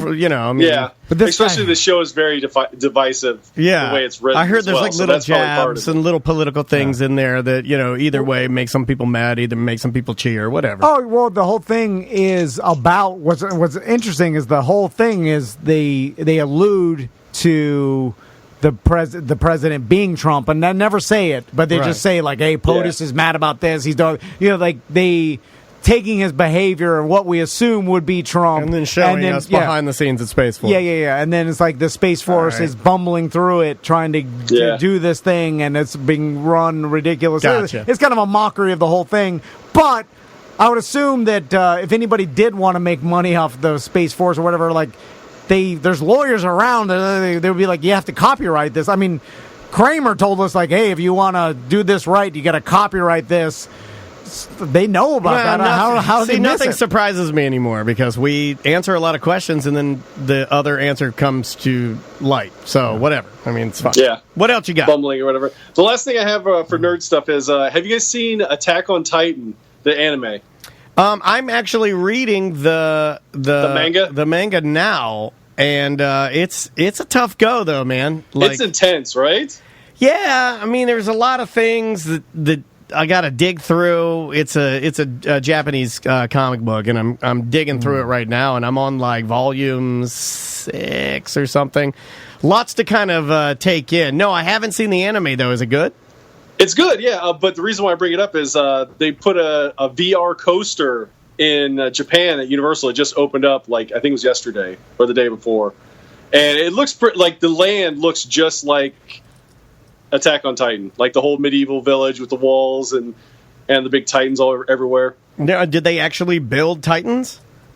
I didn't see any Titans, but the walls and stuff like that around the place look like Attack on Titan. These are basically these strange humanoids that nobody knows why they're there, that are huge, Tom, and they eat humans, and nobody can figure out why they're eating humans. All right. Yeah, and they have these bungee systems where they shoot at people, and they have to cut the back of the neck of these giants to kill them because that's the only way to kill them. The only way to kill the giants is by stabbing them the nape of the neck. Okay. And they're seemingly indestructible everywhere else. And for years, they've walled off certain sections of the city, and these Titans can't get over the wall. But until one day, this one Mega Titan comes, and he's 65 feet tall or something, and he starts really wrecking the walls. And now the story kind of unfolds how they try to figure out why there's this gigantic Titan. They still don't fully understand it. Basic sci-fi garbage. That's cool. Yeah, it's pretty good. I mean, it looks cool. It lends itself to a good ride because of I guess they're called the omnidirectional bungee things. I can't remember what they're called, but it makes itself like you ride through the trees and stuff like that to get on top of these Titans. Oh, so those little harnesses, they have these little belts that have a little gas chamber on the side. Yeah. And they can shoot think like a grappling hook. Like a harpoon or something. And that's how they travel. And that's how they travel quickly to get away from Titans or to scale the wall so they can get back into safety. So I'm assuming that the coaster is you have one of the little gas belts on and you're okay, that's cool. Wow, that's really, really neat. I always like the idea in movies of the well-trained group of people that specifically just do this thing to help their dystopian future. Then you would love this book because that's all it's about. There's three main groups. Book. I thought it was a movie. No, it's a car. It's right in the middle. It's a comic, but there's three. There's a movie. There's a cartoon. There's a book. There's three main groups. You got the guys that go outside the walls that fight with the gas belts, like you would be. Yeah. Then you got the guys that work on the garrison inside the walls, and then you got the guys that repair their walls, and then do the sentry guard. And then you run into the trouble with the nerds. Like, do you like subtitles or do you like dubbing? Because there's big schools of thought on that, which people hate one or the other. I go either way on that. Just give me one or the other. I mean, I gotta have something to understand. I like the subtitles because usually the translation they take their time with. Sometimes, but sometimes you can watch like a Japanese, manga, cartoon, something, and it's all in Japanese, and you can understand what the hell's going on just by watching it. Yeah. I have to have subtitles over dubbing. I can't do the dubbing. Yeah, dubbing usually doesn't make sense because their lips don't match up. That's you got to go in there and skew the words to make sense. We have some books in Spanish, and Tommy wanted to read Clifford the Big Red Dog, but it was in Spanish. Rojo Perro. So I started reading as well as I could. Oh, please record these. Please. I was. Nobody wants to hear that. Just mangling everything. And then I was like, Tommy, can you translate? And I would read the sentence in like horrible Spanish. And then Tommy would be like, Clifford, eats ice cream out of the house window or whatever. And then I'm like, oh my God, he knows Spanish. And then I realized just looking at the pictures. Yeah, of course. And I didn't know. So I thought he knew. Wow. He was just saying what was happening in the picture. And it was close enough where I was looking at the words and some of them matched up. And I was like, oh my God, he knows Spanish. Genius. All these years. Is he betting you? The nanny worked out. Hopefully he's not betting you and winning money. Like 5 pages in, he said something. I was like, wait a minute, this is not what it says. Anyway. So you can't just look at the pictures and kind of get it right. I should go over to sports because I have a couple stories. All right, go. Do you guys? How do you feel about kids playing on the same team as their parents? In what sport? Yeah, what are you talking about? Well, football. Like at Miami when I was there, Walter Payton's son Jarrett was there with me, and so was Kellen Winslow Jr. was there with Kellen Winslow Sr. And neither of their parents played at Miami, but they both were on the team with me, and it was totally different. Two different guys. Like Jarrett was cool, Winslow kind of what happened to him. Yeah, so you knew what it was. Yeah, we know. I do like when every once in a while you'll see the opportunity for, like, let's say a young wide receiver is coming in and could possibly play with his dad, who's like the senior, like on his way out. He's in his like mid-30s, like got maybe 2 good years left, and then his son's coming in as a rookie, and then you always like, man, if they played in the same team, father and son, I don't think it's ever happened, right? Ken Griffey Jr. and Ken Griffey Sr. both hit home runs back-to-back in a game when they played for the Mariners. Okay. That was like one of the things that happened. Dude, in baseball. That's really cool, though. But to hit them back-to-back with your dad? Yeah, that is cool. I mean, that's one of those things that, like, good luck having that happen again. Yeah, that's an insane rarity. Wow. Well, the reason I bring that up is because Michael Irvin II is transferring out of Miami, and he's going to FAU. So it's weird to see that. Like, why would you leave Miami to go to FAU? It seems like a downgrade. Yeah. Even though Miami's not as good as it used to be. Yeah, but FAU's not good. Yeah. Maybe to be the best player on the team, like there is something to be said. This is like when there's stars in every position. Even if you could be the best tight end on any other college football team, and then I could have been really good at Division II football for sure. Yeah, you're the second but tight end. I would have played all the time. The only thing is, I'd rather been at Miami because that was like a lifelong dream. Okay, so Brock is saying you would go there because Willie Taggart is a good coach. Yeah, Willie Taggart's a good coach. I could see that. I could see maybe going somewhere where you feel like you both fit the system and maybe excel or be more of a focus. Or he didn't like Manny Diaz as much, maybe. I don't know. I could see that. This happened with Stedham. What's that quarterback from New England? Stedham? I think it's Stedham. Anyway, in college, I was listening to a podcast. He left his college to go to a different one because the guy ahead of him the quarterback, whoever he was playing with, was so good he was gonna take all the shine. I didn't think about that. So you're good enough to be in the NFL, but the guy ahead of you is going to be a possible Heisman Trophy winner. Yeah. So Cam Newton left Florida, because Tebow was at Florida and he went to Auburn. Yeah. So I've heard of it also. You want to be the star of the college on race teams. When you have like a backup driver, it's like, well, I'm never going to get any seat time, so I get out of here. I'll go someplace else. You got time for one more quickie? Oh, I definitely got to talk about the NBA coming to Orlando. It's been confirmed. They're going to do a play-in on the 16th to the 17th. So they're going to have like the 22 teams, and the 6 teams that are closest to be in the playoffs out of the 16. They're going to have those play in to see if they make the playoffs. Okay, they're going to start like the next day, and like the last game of the season will be in like October. It will be. The season will finish when it should start the next time around, which is crazy. So how do they determine once they start? Is it single elimination up until they get to? They're going to play like 2 or 3 exhibition games in 2 days, depending on there's 6 teams that were on the bubble, and they're going to give them those last seeds to see who can make the playoffs. Is what they're going to do. And then in the NBA playoffs, and I apologize for my ignorance, I don't know as much about the NBA, but when a team gets in the playoffs, do they do multiple games with their opponent? Typically, yeah. To move on? Yeah, usually you play... They used to be a 5-game series in the first round, but now they moved it up to 7. Yeah, it's 7. So you have to win best of 7. And then is bracket style after that? Yeah. No, it's best of 7 each time. Yeah, so but it's still bracket. The 1's going against the 8 seed, right? Yeah. And then the 2 is against the 7, and work it way down until you get a championship. Okay. From the East and the West, they are going to keep it the East and West format. It was what it looked like. Is LA still favored?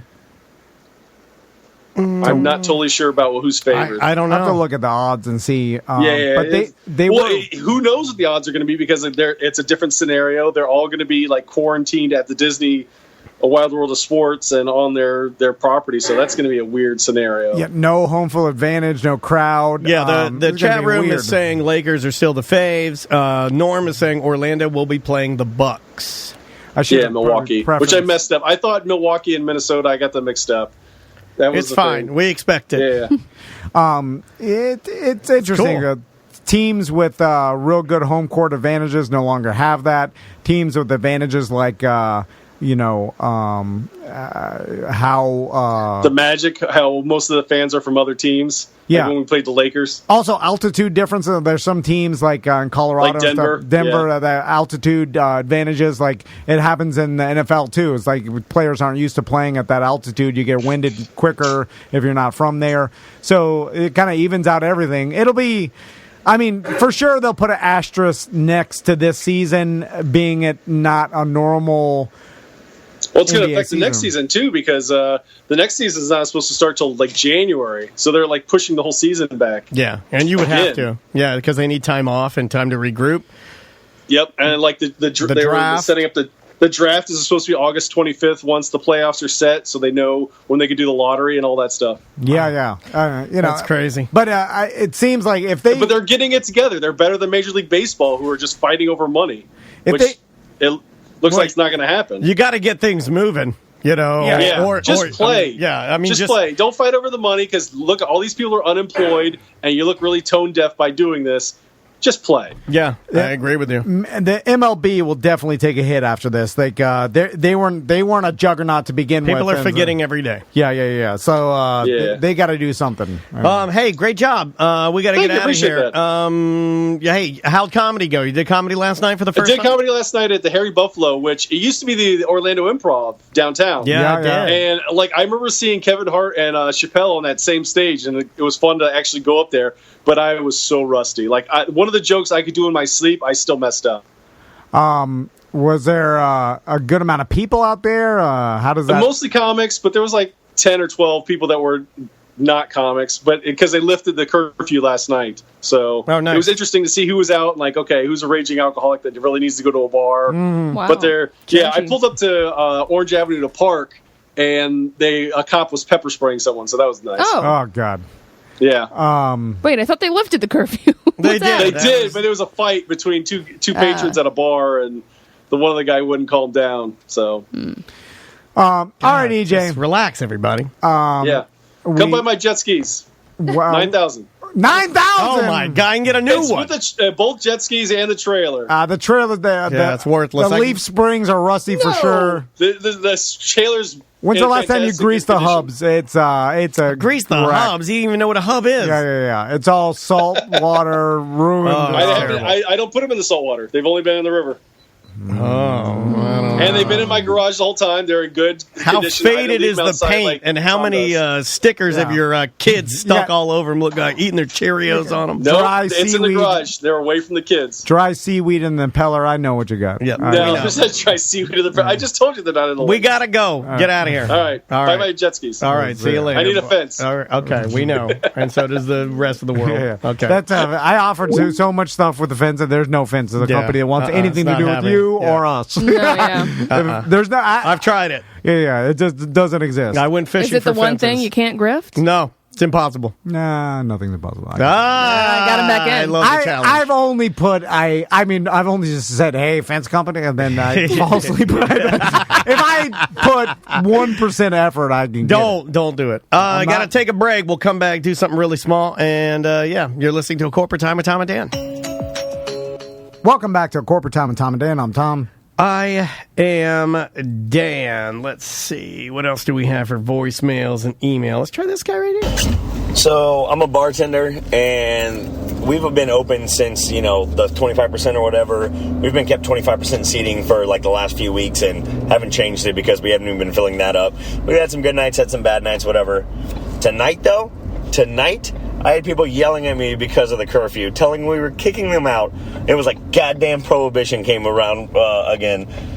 Sucking fat. Oh, got him. I got him. Got him. Man. Faster all. Itchy thumb. I knew he was going there. I could tell he was excited. Yeah, just all I could say is when you're out and we're easing back into whatever phase or Listen, do you think this bar wants to kick you out? Right. They want your They money. want your money. So yelling at them, like, what are you doing? You're like, they don't want to do this. No. They have to, follow the ruels. They're just trying to be. You got to do what you got to do. They're trying to comply, so they don't get in trouble. Also, they don't. Believe me, and I know, like, you can't really enforce every business, but they know if they stay open, they're going to get some. They get fined, yeah. Well, they're going to get someone that's going to rat them out, and and believe me, I see people doing it all day long. If they stopped and they told everybody in the bar, like, say it's a small bar, right, and say they had a curfew at 9 or whatever, and they'll be like, listen, we'll stay open, and you guys can continue to drink, but everybody's going to be quiet.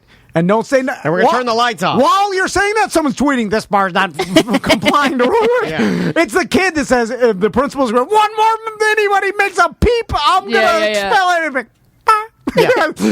People, they want to ruin it. And I don't know. Everybody wants to ruin it. I've never understood. Yeah, you're right. Somebody would be. I cannot believe you're still. Well, I'll have one more. I cannot believe that. And they know that. So then they have to just kick everybody out and follow the rules. If everybody was cool. Also, no one's cool. Let's also be careful with some of the things that we say. When you say things like, "Oh, they're kicking us out," no, they're just shutting the bar. Right. They're not physically kicking you or anything. I'm sure they had the hours posted. Yeah, they're of when they had to close politely to leave their establishment. But I never understood the person like, oh, what? Fernando. I talk with him in like a group chat. I call it Voxer, but it's Voxer. It's a different one now. It's that new one that everybody uses, WhatsApp. Oh, WhatsApp, yeah. So kids that everybody uses now. Yeah. WhatsApp's been around forever. Kids love it. It used to be Voxer for everybody. Yeah, I liked I used it when it was Voxer. But he said he had a customer. Oh, actually, there was an NFL football player. He's got the voicemail. He played it for me. And some guy's like a third wide receiver or whatever. But anyway, he's got a big name. I recognize the name. But he called and left a mad voicemail. He went to go pick up his wings at Sports Grill. Yeah. And they have this policy where you have to have a mask to walk inside until you get to your table. And then you can take your mask off at the table. And down in Miami, it's more stringent than here. They're just trying to control it and do what's right. And then that's what they've been told. And that's where it's the rules that they have to follow. And this player went in to get his order, and they said, like, hey, you can't come in the building unless you have a mask. And then he's like, well, I don't have a mask. And they're like, I'm sorry, I don't know what it was, but he got mad, drove away, like left this whole thing, cursing them out, like saying, like, I saw people eating with no mask. What the hell is this? Like, do you think when you're complaining that, like, do you think the restaurant doesn't want your money or to like make their customer happy? No, Tom, it's a proven fact that the restaurants want it hard. They want it harder for them. They want all of this mask stuff. They want that. They love it. Yeah. So Jesus it's like Christ. It's when you start yelling at these places, these businesses for trying to like they modified what they did to this current environment, and everybody's trying to learn. And I know it's all different everywhere, but just whatever, cut them some slack. It's just something that's happened that's never happened before in the history of our lives, and you're going to be like, this is absurd. Like, what are you talking about? Like, you just give them a little slack here. Yeah, like, they're trying to get through it. It seems like where everybody's patience should be extended, and you should have a double helping of it. It seems like it went the other way. Where people seem to be shocked, like we all should have known better, and it just doesn't. Everybody, I understand. It doesn't work like that. Was that an email or voice? I think we did voicemail. Let's do email. Okay, editing software. Hey, Dan, my name is James. I've been a BDM for 4 years. I believe I have a question for you, and I am not in this world, but my grandson is. Is there a software package or editing software download that you would recommend for him? He wants to start doing gaming and fishing videos, so any help would be greatly appreciated. Thanks, and I love you. Thing Tom complains about, keep doing it, because I tell everyone I know I love them, because it could be the last time. I love you guys, and thanks for all the laughs, and it means more than you can know. Sad real man. It's hard to read when people make everything one sentence. Well, that's a real man. Yeah. My dad didn't know where the period button was, because every time I'd say that's a period, he'd yell, ew. Just like me. So, I would get the most basic thing you can get. I'm a big fan of most things Adobe. We're a Mac-based show, so we use a lot of GarageBand and Logic. But really, it really is going to depend on what your budget is, and I'm going to assume you use just regular PCs. So you could just get like anything Adobe and start practicing on that. What about video editing? Because he's talking about fishing and Twitch. Doing videos. I don't really know for the Windows side, but again, I would say, what do you call that? The Creative Suite.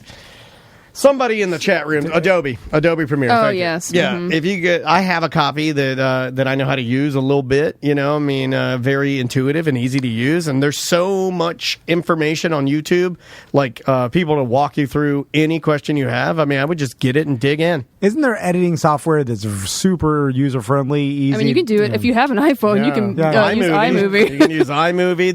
There's stuff like iMovie for Android where you could just you can do it on your iPad, your phone. Just scroll to like you start finish, and then you could add your own fades in the middle and do a very primitive video edit, but it will look like you were a professional 20 years ago, right? Oh, yeah. It's so easy to do. So, I would just I would see what your budget is. And don't be afraid to go to a computer store, like a mom and pop. We got one. Dude, go to the library. Yeah, go to the library. They'll teach you how to edit video. They also have all the software, too. Yeah, that's excellent, Samantha. If you're close to like Orange County Library System, where you can get to the Melrose Center. I don't know how they're how they're opening or if they're open now, but if you can squeeze in there, you can use everything for free before you buy. I remember in 6th grade, in science class, they did this. Like the project was, come out with a video about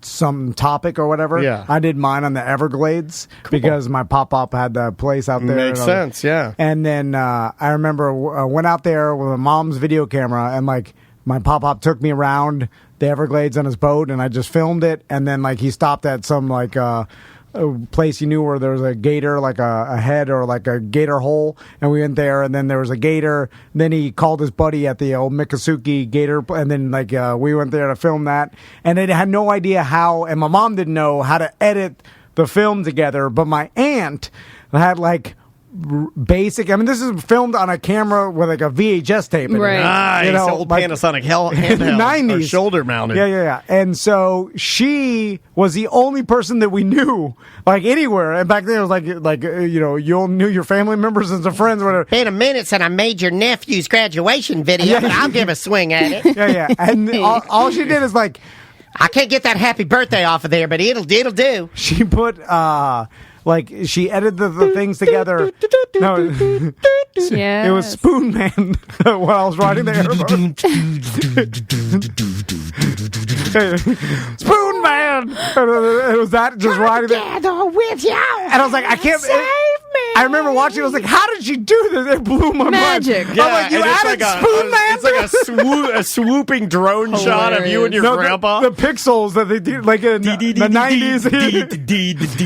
Like the fade shots from one shot to another, it was like either the pixel or the big swipe. Or the slide. Yeah, the slide. Ooh, like turning the page. Yeah. And then even my science teacher was like, oh my, he was blown away. He was like, Spoon Man. Van, you got the goods. In fact, we're going to start calling you Spoon Van. There was nothing to it. It was just driving an airboat, Spoon Man, and then some video of an alligator. There it is. That was the action shot of us. Oh, My pop-up driving his airboat. Spoon Van. I might have to Where's cover that this. video now? I think my mom found it. Dude, we gotta recover it. We should get We it. got to put that online. I think when we went to the Miccosukee place, like there was an old Indian that had been like gator wrestling for like 25 years, and like back then there was no PETA or anybody looking at it, so they were putting out cigarettes on the alligator. He's beating it good. Yeah, they were monsters. They were like, they were like, stab his feet. They didn't care, but they were wrestling the gator, doing the old put your head inside. Yeah. Spoon Man. I'll have to find that video. Oh, my God. Geez, Louise, I don't know if I can beat that. All right, let's try. Wet Mouth's been kind of a no-show for a while, right? Well, he thinks he's got all the life hacks. All right, I got a hot take. Iced coffee. If you're a fan, I haven't lived until you tried coffee ice cubes. Right? Take some leftover coffee from the coffee pot, dump them in the old ice cube trays. I didn't even know I still had any. I had to dig around and find them. But it's a game changer. Doesn't dilute your coffee like regular iced coffee when it melts. It actually gets more coffee flavor as it goes along. Fantastic. Can't beat it. That's why you got the dry mouth. Too much coffee. You got that dry caffeine, like Stickiness. manager. That's happened to me now. Yeah, you're like a manager of a Tire Kingdom coffee mouth. Yeah, that's what I'm hearing there. First time I ever had a coffee ice cube was at this bar in Boulder, Colorado, and they put it in a whiskey drink, and it was so damn good. Okay, Yeah. I can kind of see that. Like one of those big ice balls, you know? I need the ice to dilute my coffee because if I don't, it's going to kill me. The water it down. Yeah, I need a little bit of water in there because I usually get the jumbo ice coffee, and I don't need it to be pure coffee. I need some ice in there. It's like White Claw over ice. I need that little bit of water to just bring me back to reality. Every couple months, I prepare enough or everything works out where I'll make myself something and it'll be the best thing I've ever eaten. And then I'll realize, I'm like, this is why Juan loves to cook. This is why Daniel loves to cook. Like, this is why he makes his own sauce. Like, I love it. For instance, I made myself a steak burrito with some of that. Did you use filet. that filet? Yeah. Oh my God, dude! I should've made that. I sous vide That the sounds filet. delicious. I finish it on the grill, and then I cut it in the strips. What else you put in there? And then I took one of my green peppers from fresh from my tower garden, and I cut that up. I took fresh onion, all like great ingredients, and then I was eating, and I was like, "This is the GD best burrito I've ever had." Like, I need to do this. I was proud of you. He said, "Nice, dude." Oh, he's proud of you. But the problem is, Juan, he's got the bug, man. I won't prepare to have that in the future, and you got to as a cook or that's the fun part. No, you have a couple beers while you prepare. I eat it. I'm like, I wish I ate like this forever, and then do nothing in the future to prepare for this again. Yeah, I'll never have all this ingredients. No plan B. Yeah, like I'm already sourcing ingredients for my birthday dinner. I don't even like. I'm already pulling stuff. I'm already looking at butcher shops and. Your birthday's a million years away from me. It's this Friday. My God, I can never. Now I can imagine drinking coffee with coffee ice cubes, where it's like it doesn't dilute, it's perfect, whatever. But I'll never put the coffee to pre-freeze the ice cubes to enjoy that later because it involves preparation. Also, that's a weekly thing. I also didn't like that Wet Mouth said, I had to search around and see if I still had some. I'm like, ew. Some old freezer burn coffee has been back there for a year and a half. Nah, man. You don't want it to be that old. Is freezer burn... Like, okay. It just changes the flavor, I believe. I think it's still edible, and I don't think it harms you, but I do think that it can, like... It takes away a lot of the taste. Yeah, or gives you a sour... It dries it out, right? I think so. It takes the moisture... Yeah, it's changing the molecules of the actual flesh. I don't know. I made that part up. Well, it sounds right. It's like taking all the water out and then turning the water into ice, and then that, I don't know. Yeah, it was making it bad. It's not good. Like I had some chicken wings that I'd put aside that I'd sealed up in the same bag. It's just like regular frozen chicken wings.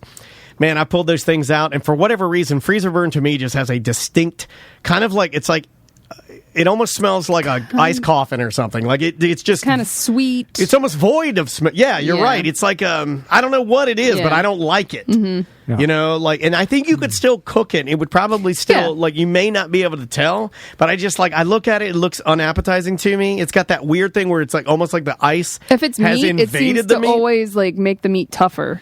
If it's freezer burn. Agreed. I remember when I was a kid. Those steaks, though, they were good. We'd go to my grandma's house. We need some more steaks. Yeah, we need to take the secret meat man. And she had a big tub of Neapolitan ice cream. Oh, my dad's favorite. And, God bless you. And she had it for years. No. And it like the cardboard, the cardboard top that just goes down, like that was it was all freezer burn. Oh yeah. And then it starts growing a colony in there. Every time we were over there, she'd be like, "Want some ice cream?" And she'd take it out, and then she'd get a scoop, and like she'd cut the burn out, like scoop the burn out, and then she'd get scoop, and then we eat and it was fine. And I'm not kidding you. It must have been 5 years of eating the same, like, it was like a big Neapolitan. Yeah, like a jumbo. It almost looked like a wheel of cheese. We had that. And she'd give it like a scoop a week. It's a Florida thing, I think. Or whatever, whenever we were over there. And freezer burned. It could have been 10 years old. Yeah. Who knows how long it was in there? You never know. We ate it. I got some Chinese mustard in my refrigerator. I looked at it. I was eating it with some wontons that Andrea ordered. We didn't have. They give you the packet sometimes of like the hot Chinese mustard,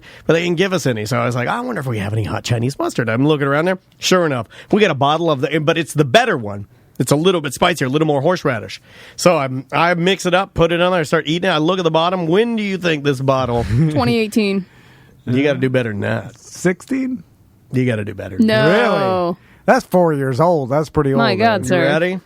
It's still in there, too. I refuse to throw it out. Andrea thinks I'm psycho. 2013. Whoa. Oh, my God.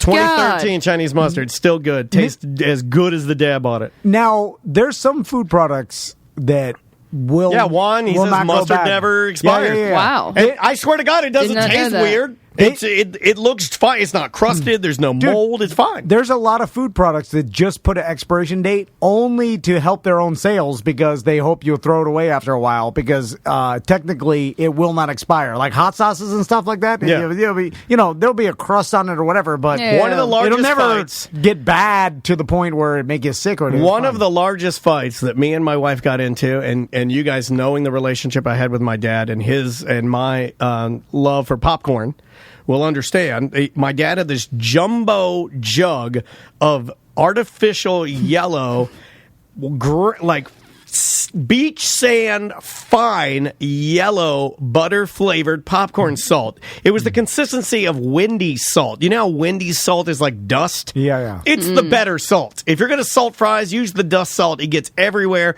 It grades the sides, the corners of your mouth down so they turn red. But I had this jug of popcorn salt that I loved, and when I made popcorn, I would use it, and it was my dad's. And I think he had had it from like 1991 or something, and it was old. I mean, and we still have 3/4. It's salt, though. Yeah. And my wife threw it away, and it was also like one of the last things I had to remember my dad buy was this jumbo thing of artificial butter salt, and she threw it away, and now I can't find it because the company, it's called Verisol, went out. It was like you bought it for commercial popcorn machines. You can't find it anymore. Yeah. You've been to, what is it, Encore? They don't have it. They have a different brand. They have something similar, but they don't have that one. You gotta hold her down and cut her hair off. That's the only way. I gotta kill her. Yeah. No, just cut her hair off. Okay. Oh, yeah.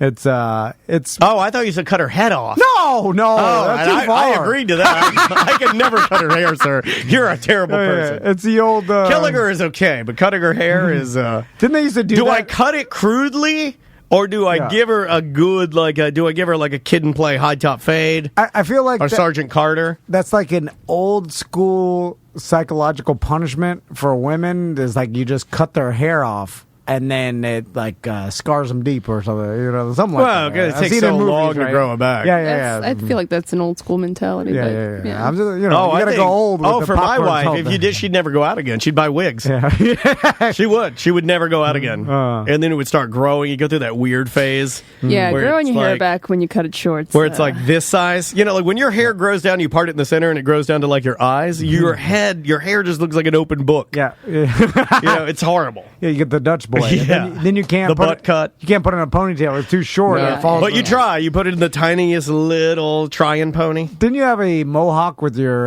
Liberty Spikes side? Oh, I had a mohawk first. Yeah. How was it grown that back? Oh, it was awful. Yeah. Because you have long so when the sides are growing. I ended up chopping the hawk down to the side length. Okay. Yeah. And then I just had short little spiky hair. So you had I got called a dude a lot. Like a Susan Powder. Well, you would because you're taller. Yeah, so but I also had double target. D's in high school too, so it didn't make any sense. You didn't strap them down? No. A lot of girls do because I don't want to be made fun of. I strapped mine down until I had the reduction. Save my back. Yeah. Sometimes you just got to do what you got to do. I don't like the way I look in evening gowns anymore, but at least my back feels better. Right. I've been thinking about it. What, strapping them down? Or chopping them off. Chopping them off? Oh. My husband wouldn't. I would advise you to not. I would advise you to do what you're comfortable with. Well, don't they just? You were going to say something. They just let out some air. I thought that was the craziest thing I could say was to give you the real answer. Right. They just reduce them down from I don't know, triple D or whatever you got there. Don't reduce them. I mean, to a single D. Don't reduce them. Meduce them. Make them snakes. Make them long snakes. Just stretch them out. That'd be worse. How do they take the fat out even? I've been watching this. I've been watching that show Botched. I'm addicted to it now, and Andrea's mad at me because she can't watch it. I can't watch that. It's disgusting. It is the most disgusting show on TV. Because the boob fat, it's not like it's liquid where you just take some out and it'll all even out. Wouldn't there be a big divot on the divot? If you took the fat out the top, there would be more on the bottom, right? It doesn't just even out. No, how does that work? It's like liposuction, right? So I think it's that yellow fat, right? Yeah. It's that. So all dense. all the fat in there, just moving around, it was just.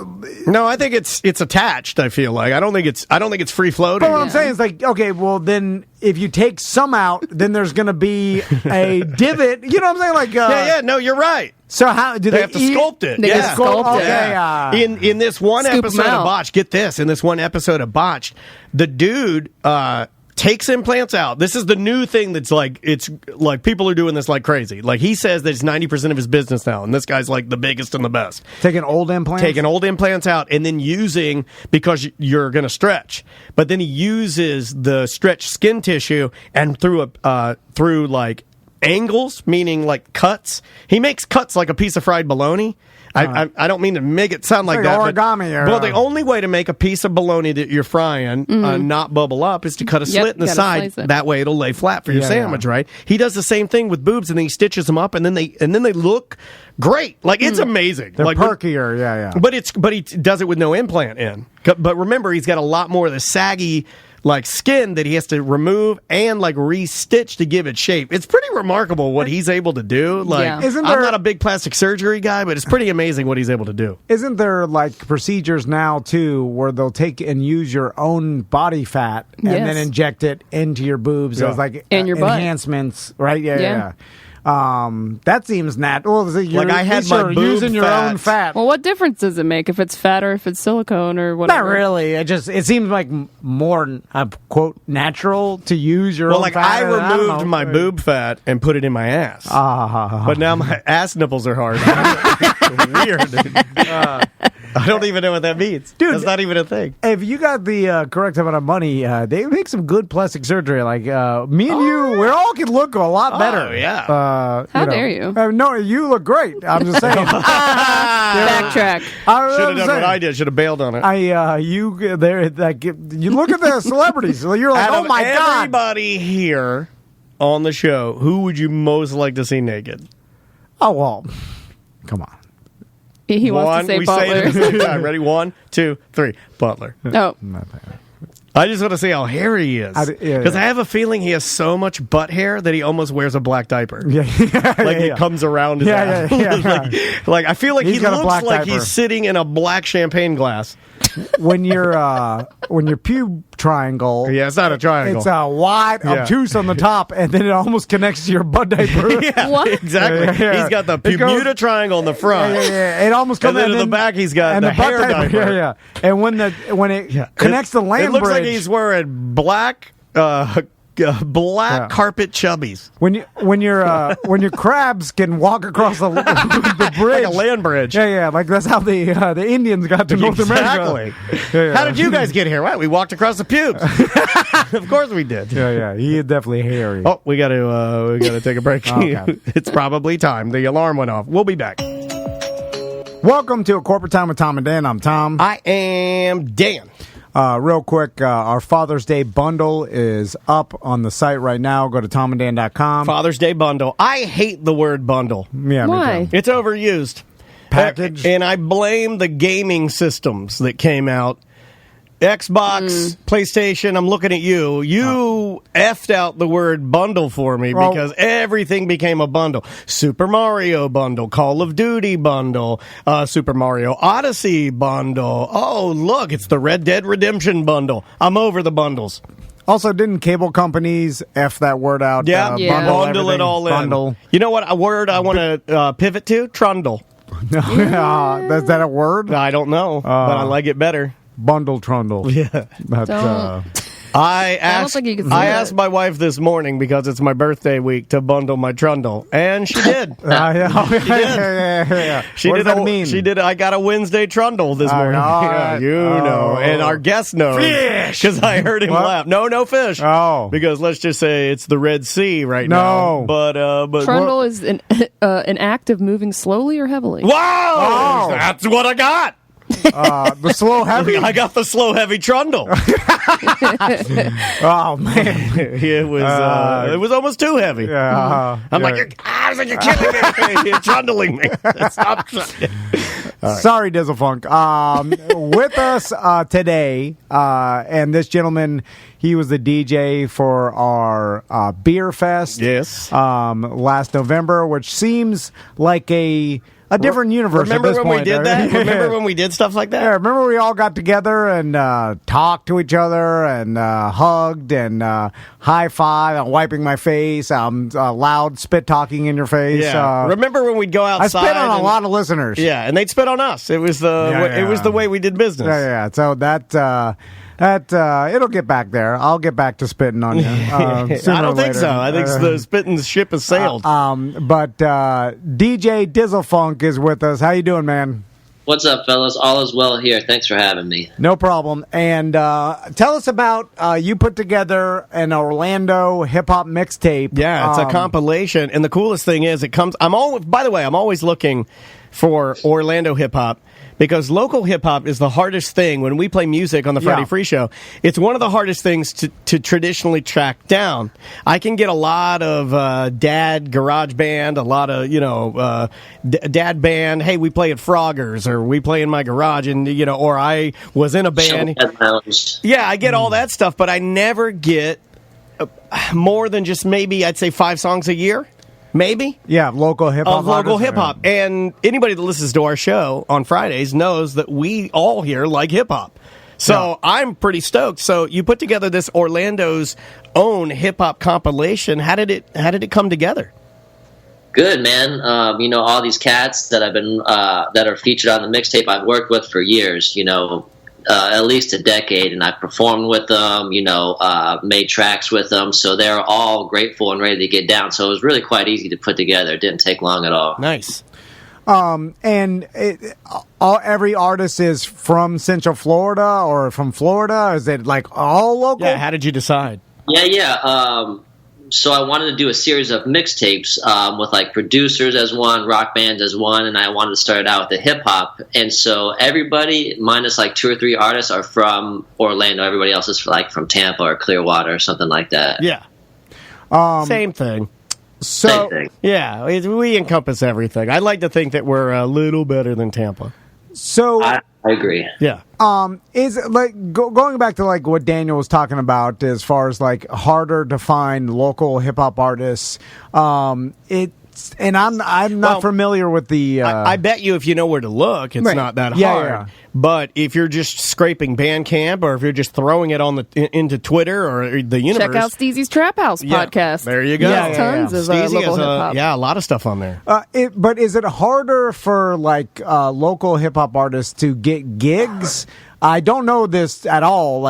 Because I see what you're saying. So, like, Froggers can have the dad band that can throw in some covers, but are you going to have a hip hop artist because you'd have to have it at a traditional probably club, and then I imagine there's less hip hop clubs as far as the volume to be able to get the gigs. I think that's fair. As opposed to you want to book a live band. There's a lot of different venues that have live music, but not necessarily. They want to book a live band, not necessarily a hip hop artist. Like Dizzle Funk, is that pretty accurate? Yeah, man. The hip hop scene is really weird. You have like a handful of artists that are awesome, and they're going to take their show on the road and come back and play like the Social or the Beecham. But a lot of these guys, they'll just show up for 10 minutes, play their stuff, and then bounce out. So it's really hard to kind of base a show around these guys. It's like a whole different culture. It's like Jay-Z showing up to the strip club for 20 minutes and then being out. Like they like doing that kind of thing, if that makes sense. Yeah, I mean, also it's shorter, appearances. But I will say, I would be completely into a place that I could go to have a couple drinks. And I know this exists. I don't know about where it exists here. But if I could get, some good, jazzy, boom bap, and then guy comes up there and raps over it, almost like a jam session where you've got this almost this hip hop jazz kind of a thing going. Oh, I'd be all over that. So, Dizzle Funk, because I'm always interested in the business side and the marketing side of everything. And so throughout the time that we've interviewed a lot of bands and I've kind of got a general idea of how they kind of market themselves, and it seems you form a band, you first get all your songs together, then you go on tour, and then you try to book yourself in clubs and venues and stuff. Yeah. You spread the word, and then try to get something viral going on the internet now. But mostly it's internet nowadays to try to expose yourself. It's a lot easier than traveling around the country. But back in the day, it seemed like hip-hop artists would do a lot of how we met D-Rug, just hand out your mixtape or hand out your stuff. Dude, I miss that. Yeah, I can't walk through Latitudes and have a local hip-hop artist put an MP3 in my pocket. Yeah. But we hit a sweet spot. Dizzle Funk, we hit a sweet spot where you could walk downtown and have a lot of really cool, talented hip-hop artists just throw you, or maybe you throw them $5 and they give you their latest CD. I mean, I miss that a lot. So now I imagine a lot of people are promoting themselves on social media, online, and stuff like that. But with that, it's probably flooded with a million different hip hop artists, and producers and stuff, putting up beats and rapping, so much so that it's almost hard. I'd almost be better impossible to filter out the good ones and find some quality stuff. Yeah, how do you discover what is? How do you read through the noise? I guess. Yeah. Man, I guess it's just. You got to read through it. You got to really be dedicated. If you want to find something good, you got to feed through all that bull all the nonsense, because there is a lot of crap out there and it's very oversaturated. A lot of the stuff right now is all that trappy. I'm not going to say it's crap, but it all sounds the same beat, same kind of lyrics, and that seems to be what's out there. But what's cool about Orlando is we have a lot of the old school hip hop cats that incorporate the new stuff. So we're kind of like in a transition phase. We're kind of getting away from the mainstream kind of poppy rap and getting back to our roots. It's just that nobody is doing the mixtapes on the streets anymore. That phase is past. Nobody, like a lot of people don't want it. I don't want your CD. We're not even playing CDs. So to go out there and be like, yo, listen to my stuff, like, okay, sure. And then people walk away. Yeah, I don't even have a CD player. It was funny because I went on that whole rant about how I missed that. And yeah, I might miss it, but there'd be no way for me to integrate back into it because, like you said, I don't have a CD player. My truck maybe has a CD player. I don't even know. No, I had I couldn't tell you. A lot of people don't know this, and we'll talk about it some other time, but Butler's wife put out a harp CD when she was like 12 years old. Like, she's an accomplished classical harpist, and he gave me the CD that she released when she was 12, and I had to burn it from a computer into MP3 to put it on my iPad. It's really good, and it's you know what? I might have to toss it to Dizzle because it's got some really good samples on it. Like really, really good harp samples. So, Dizzle Funk, let's talk about like how this current environment has affected you. I mean, obviously being a DJ and there being no events or gatherings or any place to for you to entertain. I've popped into some DJs doing virtual sets, but how does that feel when you're on your end of doing a remote set for people that really you can't even read the crowd, right?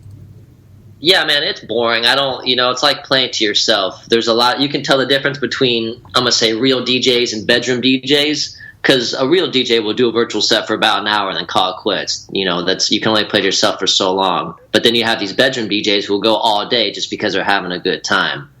And it's almost like, I was thinking, do I want to do this? Do I want to set up the whole podcast? Is that what we're going to? Do I want to invest into that? Right. Or do I wait it out to play shows?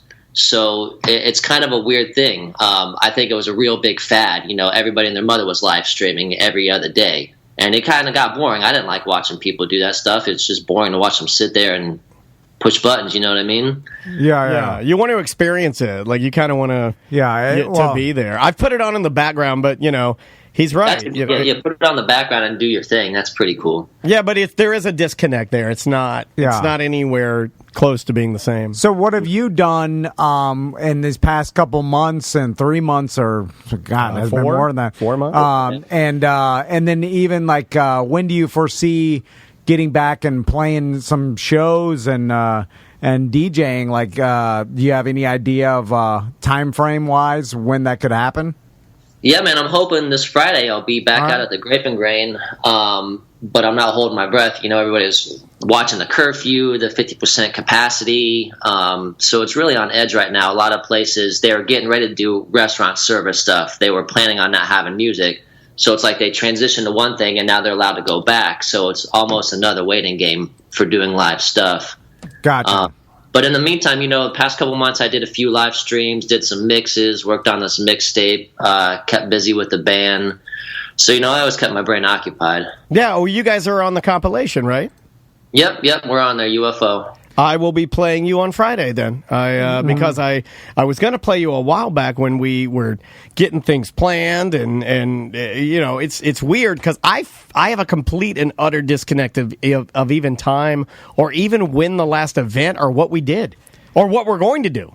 Yeah, no, I know. Like, I don't even know where I'm at right now. Well, it's all just on pause, and we're just waiting to see. But Dizzle Funk, I got a question for you. We've talked a lot about DJ Khaled, and we're trying to decipher, because we don't want to go the easy route and be like, what does he do? He does nothing. I think Dizzle knows your extreme, weird, obsessed hatred for DJ Khaled. I don't hate him, but You do hate him. I just bring him that great of a person. Sam, he brings him up once every month. He brings him up, and I can just see the hate in your eyes. Regardless of a good person or not, I just I'm trying to just understand more of why these. He doesn't like trundling his wife. I'll tell you correct. that. I heard That's that. one thing he doesn't do. Yeah, there's no trundling there. And I know there's like the whole bringing people together, and he knows what will be popular, and he's like, producing the beats. He's more like a maestro. Yeah. I don't like that. Are you going to do that? I'm the grand conductor. I don't like that. I'm the grand conductor. I point at people and tell them what to say. Are you trying to get me mad now? That's what he kind of You're trying to get me mad now. Dizzafunk, just because you're a DJ, you probably have a better understanding. Well, he did Can it. you explain to me? I'm guessing he hand-selected Dizzafunk. Did you hand-select the songs on the compilation?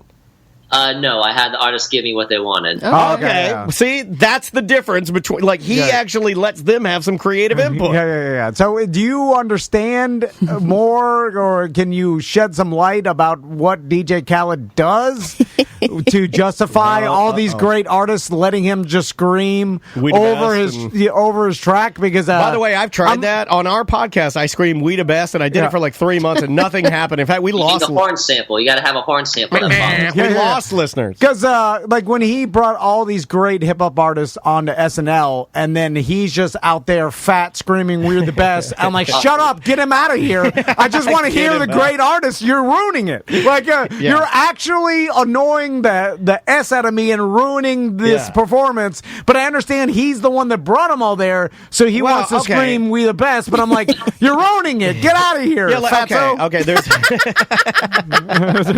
he just lost a bunch of weight. I don't care. I'm sorry, Dizzlefuck. I'm sorry. Tom going on one of his traditional. First of all, that's where I'm trying to get. Hold on. TV. Oh, there he is. All right, we lost you for a second. Yeah, go say it again. You got.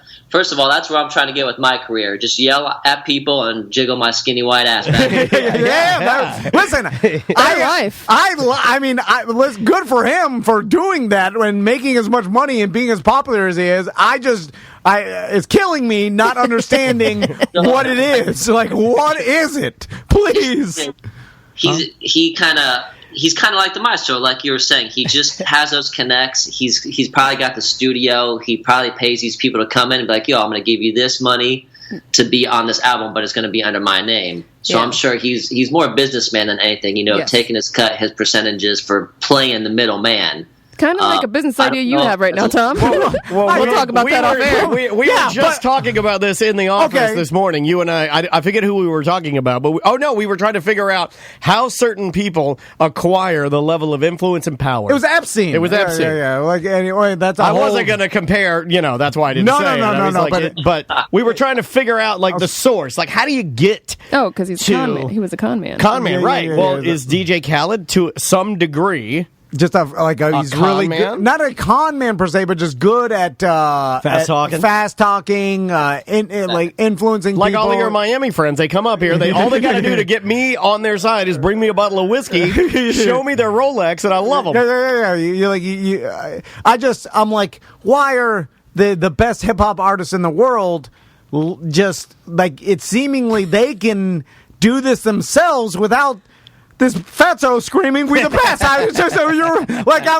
I was like Meek Mill or whatever, I would just be like, "I'm better than you. I don't need you screaming. Get out of here!" Like, I'll just do it with some other. I'm one of the best in the world. Like, who needs this guy? Dizzlefuck. Tom told me his favorite rapper was Whale. Listen, I'm a dumb white dad. I don't know nothing. I understand. Loves Whale. I just, I like to see. I'm like, just let me understand. Like, oh, okay, that's what it is. That's your talent. That's it. And I just haven't figured out with old Khaled yet. I just think he figured out how to stamp his name to make money on it. Like, as soon as you put Khaled on that track, it's going to sell. So I think a lot of these artists are like, how can I sell this track real quick? Put Khaled on it. Yeah, it's no different than like. So should I blame the it's a little bit of both, that just like, oh, DJ Khaled, that means it's good? Why? Well, but on the end, it's because good is objective. Think about it like from this perspective. Khaled can be on their record and you can say, quote, it's good.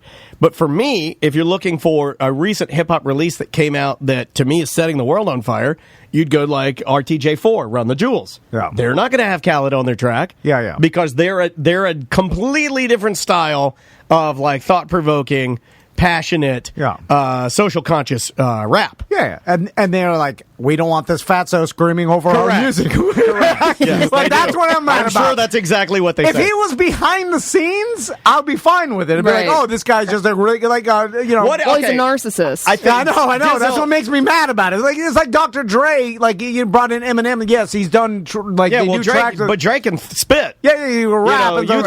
He's not the best, but you throw Dre on the track, he's going to do an excellent Dre job. But there's also he's like, I'm a really good producer, and I'll produce the beats, and I'll put them all together. Yes, great. I get that. Dr. Dre, Dizzle, you're the man. Let me ask Dizzle a question. Fatso, I don't like you. Dizzle Funk, do you believe that Tom would feel better if he could see Fatso hitting the buttons on like the sampler or working the faders or like putting a record in and pulling a sample and then using his keyboard to MIDI it in? Like, would you feel better, Dizzle? Is that what Tom needs?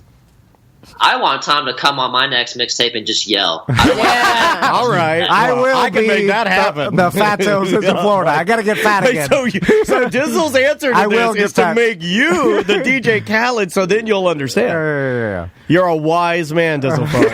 I like what he did there. I just pretend. I don't know much, man. Yeah. I like that. I want to be that, but believe me, I'm just hating on it because I like. Well, there's a lot to hate there. Yeah. I mean, it's not. Sorry, I've never met anybody that's ever honestly told me they enjoy that aspect of the song. Like, I've never had somebody pull me aside and be like, you know what would have made this is great. Now, I just heard "Walking in the Snow" by Run the Jewels. It's probably one of the most powerful hip hop songs I have ever heard in my life. What would have made it more powerful? A little bit of Fatso yelling. No one will say that. No one will ever say that. Now, I will tell you, like, you take a Little John from like maybe a decade prior, right? So he got famous. He's fun for some reason. Everybody likes Little John, right? But the and the stuff he screams, it adds to it better. The Fatso, when he's like, I'm like, God, every time you say "we the bad," what I'm hearing is that you hate obese people. That's what I heard. No, I'm calling him that to disrespect. Yeah, I heard you hate fat people. But Lil John's skinny. He yells. Tom hates fat people. Cancel him. Burn his house down. Make sure his kids and wife are out of the house. Yeah. So, Dizzle Funk, where can people pick up this mixtape? Where can they download it? Give us all the information. This is the best part. It's exclusively at orlandosown.com. It's all available for download and listen right there. Is it free? It's all free. Yep. All right, wow. How cool is that? That's like the best birthday gift I got. So it's Orlando's Own, OWN, and you just jump on there, and bam, you've got lots and lots of local hip-hop to listen to. Awesome. I'm really jazzed about this, man. Well, I appreciate you putting this together, dude. And, I mean... Let us know whenever you do this. And you said you're going to do, like, what, 2 more or 3 more with, like, producing? I want to do one with all genres. Like, I want to do an all, like, electronic producer mixtape. I want to do a rock kind of / reggae mixtape. See how this one works out. And then I also kind of want to put one together that's a DJ Khaled, where I just bring the artists together. We make the beats. So I'm going to work on something like that in the near future as well. And then Tom comes in and he, what are you doing anymore? What are you just yelling? I'm the band. You need to have a tagline. Hey. Sucks. It would be funny to have Tom occasionally just on the track come in and be like, "Shut up, Fatso!" Right? Like with reverb on it. It's like, maybe we could put together a podcast mixtape. I don't know what that would look like or how that would work, but all right. Something that maybe you could... You and Alex Jones just screaming. The frogs are gay! Like, oh, God. I don't know if I can handle all that, man. But I think you could put... Because this, I don't think it's ever been done, but you just take clips of different podcasts that we know, that we're friends with. I like that. Put it all together, but... it's a dumb idea. It is dumb. I'm sorry I even said it. I want to throw this out there. If you haven't seen the video, and yes, there is video, you can go to youtube.com and search for Tom and Dan Live. There's video of Tom and Dizzle Funk in our studio before the world went mad. Right. And Tom and Dizzle Funk's teaching Tom how to scratch. And man, that was awkward. It's one of the great. It's so good. It's so bad. It's good. It's I'm gonna have to isolate that. Maybe put it out later today. It's so good. I thank you, Dizzle Funk, for giving me lovely memories of Tom trying to do hip hop. And if you want to check out Dizzle Funk's own music and everything about Dizzle Funk, go to dizzlefunk.com. That's DIZZLE phunk.com. Dude, we appreciate you coming on with us today, man. Hey, man, you guys are the best. I appreciate you taking out the time in your busy schedule to fit me on your screen here. You got it, man. No well, hey, tell the band we said hey. Tell all of your crew we said hello, and hopefully we'll get to see you soon. Yep. Yeah, man, when everything picks back up, let's grab a beer or something. You got it, man. 100%. Looking forward to it. We'll talk to you soon. Thanks, fellas. Take care. Right, later. Well, that is our good friend Dizzlefunk, and you can't beat a free mixtape. A lot of tracks on there, too. I was just on the website, and there appears to be... Oh, man, almost 20 tracks. It's a lot. Wow. It's a lot. You got some of this we've actually played. Some of these particular artists, like Nico is, we've played before. Soulja Bless, we've played before. Universal Funk Orchestra, that's Dizzlefunk's band. We've played them before. So, yeah, if you're into it, go to orlandosown.com and download some free music. Let's take a quick break. When we come back, I want to talk about Epstein for a second. I don't know. I'll tell you the all fish or the evil man? The evil man. The dead evil man. All right, we'll be right back with more at Corporate Time. Welcome to A Corporate Time with Tom and Dan. I'm Tom. I am Dan. Our producer Samantha's here. Hello, Sam. Hello. How are you? No hoodie. Not yet. Because it's humid and hot. It's toasty outside. Yeah, it's very toasty outside. But hey, welcome to the show, everybody. We got a good one. We got some very, very, very famous special guests that we're about to talk to. Yeah. Some food ninjas. Yeah. Some badasses. But before that, I want to give a shout out to Thompson Gas. And they're not a client of ours, but... Ooh, I smell a grift. Yeah, I smell it too, and it smells like propane. A BDM works for them, and then I switched out I got a big 120-gallon propane tank. I saw it. He got that big. And that's nice. And this is because you heat like your pool and your hot tub and the with grill. it as well? Yeah. It goes through a gas heater, and then a lot of people have them. I'm like, what do you need all that for? Yeah. They have them for like their whatever. If you use propane on a lot of people use ovens. You could upgrade all of your kitchen appliances to run off of gas. You know? Yeah. So anyway, I just they're a really good company. And in fact, the tech, when he showed up, he's like, man, your last gas company did not do any of this to the code to safety, and they changed it all. Right. Yeah, that's because you never use professional company.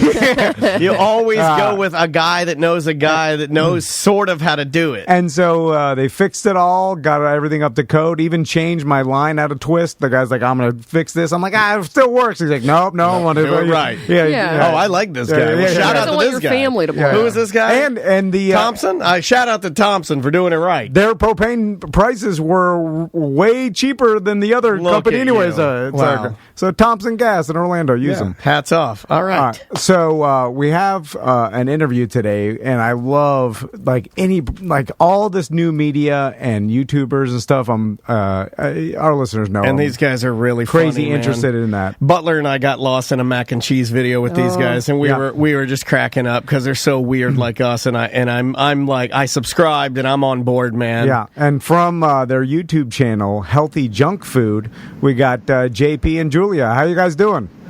Hey, how's it going? Good, getting caffeinated. It's not past noon yet. Yeah, we're trying to get as much as we can too. But hey, guys, we really do appreciate you guys giving us enough time to sit down and chat with you a little bit about how you guys are kicking major ass on YouTube. Yeah. And well done with the videos. They're so good, guys. Thank you. It's so much fun, and honestly, as it goes on and on, it's like, we just have to figure out another recipe, another video, and we have over 100 giant food recipe videos on the internet now, and it's like, do we make something giant, or maybe we should make small food? It's always the next project. People love the giant foods. I watched your giant macaroni video earlier today, and I went through a range of emotions when I watched Julia's macaroni. Well, I don't want to spoil it, but you got to go watch it. But I cried. So let's me too. Let's go back now. I will tell our audience 2.3 million plus subscribers on Healthy Junk Food, and so I want to go back to HELL, by the way. If you're going to search it, just throw that in the Googs. You'll get it. So how did you guys start this? Where'd you get the idea? When did you guys start it? I'm interested in the background.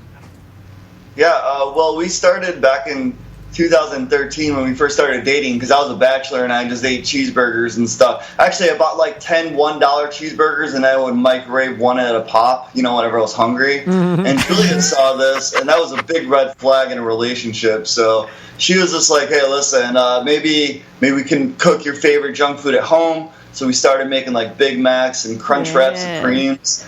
And I'm like, hey, we got to film it. That way, if we ever make it again, we can, watch ourselves back. Yeah. So, yeah, we were not culinary. I worked as a line cook, and we really needed to record ourselves so we can learn it back. But as you do anything a lot, you get better at it. And now we're making giant stuff. Yeah. Now, when you guys started filming, like videoing you making these things, did you put them on YouTube, and then all of a sudden you saw like how many hits they were getting, and you were like, wow, there's something here? Like, what was the transition of like, hey, I'm doing this because I want to remember how to make this recipe, to wow, yeah, like there's a lot of people watching this?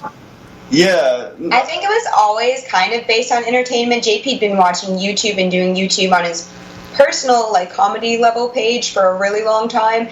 And when he first did a video, he was like, hey, welcome to my show. And he's presenting right away. But that's because he had a goofy notion of, hey, maybe, I'll watch this back, or someone else, or I could share it with my friend or family. He always loved to edit videos. So that was a passion of his from the beginning.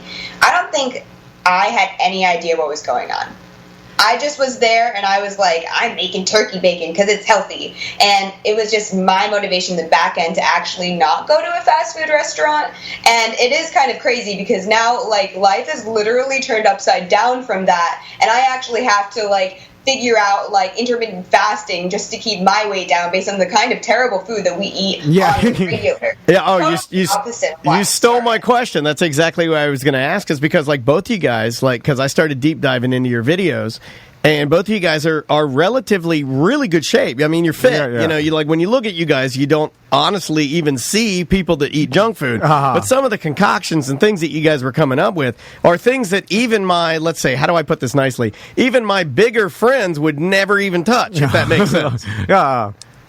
Fair. I think that's the thing. It's healthy junk food. It's the devilish side of what everyone's kind of not everyone's, but some people's crazy cheat day dream or something that a child would think of. It's I want to make a giant macaroni noodle. It's that's impossible. And technically, it really kind of was. But in the end of the whole grand scheme of things, we're both actually real advocates for good health. And that's why in a lot of our videos, you'll say we'll take one bite for the health of it, because it's really not okay to eat too much, but it's okay to let go sometimes. But we work out, we exercise. I actually just got into yoga with the whole quarantine thing. I like sitting alone and meditating.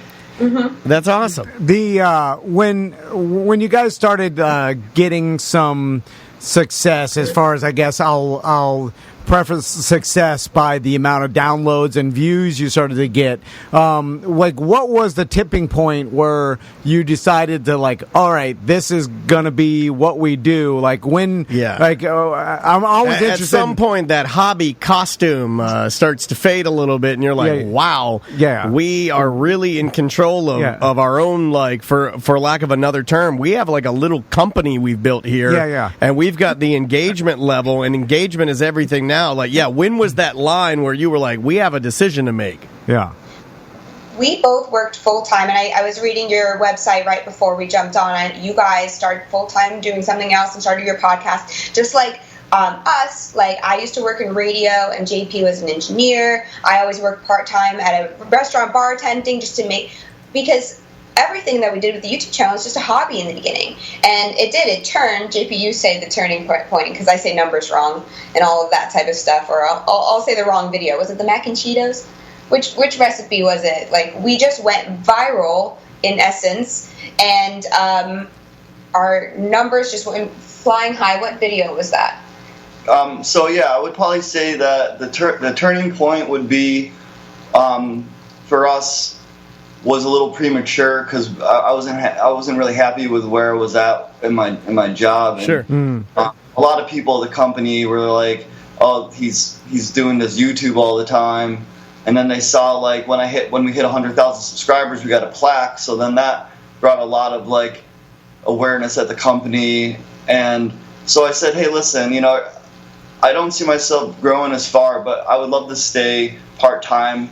And they didn't honor that, so I ended up saying, like, I had to just do what I had to do. So I'm like, Julia said, how'd it go? I'm like, well, they wouldn't let me do part-time, so I had to leave. Yeah. And she's like, oh boy, now we got to really do this. Right. So we didn't have a turning point. We just prematurely, I just made a bold decision to, like, put a lot of my eggs in the YouTube basket. Yeah. Oh my God, you're freaking me out because that is, if I'm lying, I'm dying, Tom. That is exactly what I did. I came to the company and I said, I want to stay here and I'll do this, but I need to be able to protect myself and some of the interests that I have. And they were also saying, like you said, oh, he's only doing this podcast thing all the time, like you were doing your YouTube thing. Yeah. And then they didn't honor it, and I had to get my eggs and I had to march on home. Yeah, but if you, I don't know how you feel, but me and Daniel talk about it all the time. It was the best thing ever that ever happened to us. We were forced by a company that didn't understand what we were doing or whatever, but they basically forced us out. But he's right. Yeah.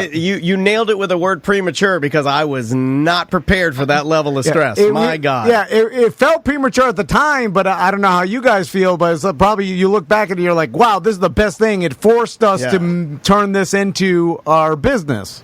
Oh, yeah. We were on like 120% the grind. Like, there was no stopping us. There wasn't like, oh, I'm nervous or worried. We're like, no, we're going to kill this thing. Mm-hmm. So we went in very confidently with all this newfound time and energy and creativity. I don't think if we didn't do that, I don't think we would have had that stressful push, the do or die mentality. And to bring it back, like, I guess, like, what I was trying to say is, like, we had those viral moments, but that's not what transitioned us out of our work. No, but when that happened, then we're like, Mom, I don't gotta go home. Like, Mom, I don't gotta move back. But, right when you go viral, that's when you're like, we finally did it. Because we spent 4 years creating videos. Mm-hmm. None of them went viral. And all of a sudden, out of nowhere, this little one started upticking. And then a day later, it's the largest viewed video we've ever had, and then subscribers come in, like, you just hit, like, every Bitcoin miner, and just, like, you know, you just see the subscribers going up 100 every hour, 200 every hour, and then you're like, oh my goodness. So I just, like, stayed up all night with the laptop open and a washcloth. You know, but yeah, it was nuts. It was nuts. And then we were like, don't get ahead of yourselves. Like, everyone goes viral. You're important for a week. So don't think that this is your new life. Sure. But what happened was, because we had 300 videos, they were like, oh crap, they're not just a viral one-hit wonder. Let me watch their other stuff. And we just got people binging the rest of our stuff, and that really supported us for a while. That's amazing. You know what? I'm glad you mentioned that, because I'm sure you guys have thought about this, or there's a lot of YouTubers or people that produce YouTube content, and if you go viral too early, then the people have nothing else to consume. But you guys had built up a base of content, and then it's almost like that seems like the perfect time. Like, you build a base of content, then you hit viral with one video, and then they have a lot of other content to consume, which probably makes them more engaged into your future content. Because if you just have one thing, people may like, oh, that's all they have, and then move on. It's like people are so fickle nowadays. ADD. The internet is like, oh, this, and it's like it almost happened at the perfect timing for you guys, because you had already been producing content, you had reps, you both are great personalities, you know, you obviously you're presenting it very well. But what's the hardest part? You know, is it staying like up to like what you think would be a culinary or a food trend, or like what's the hardest part of trying to put out like content consistently? Content creation and like the whole ideaism regarding it is like list and brainstorming, and we focus, and we look at what's going on in like the internet environment, but also what are we really passionate about, and what do we think is going to be creatively something that's going to like bam, hit them in the face, get people excited. And it's not basic at all. Like, we've got lists and lists and lists of ideas that are all pretty freaking good. But is it that good, and that's why we continue to create every single week. There's a new video, there's a new idea, there's a new production, and it takes a lot of research and back end stuff. Sure.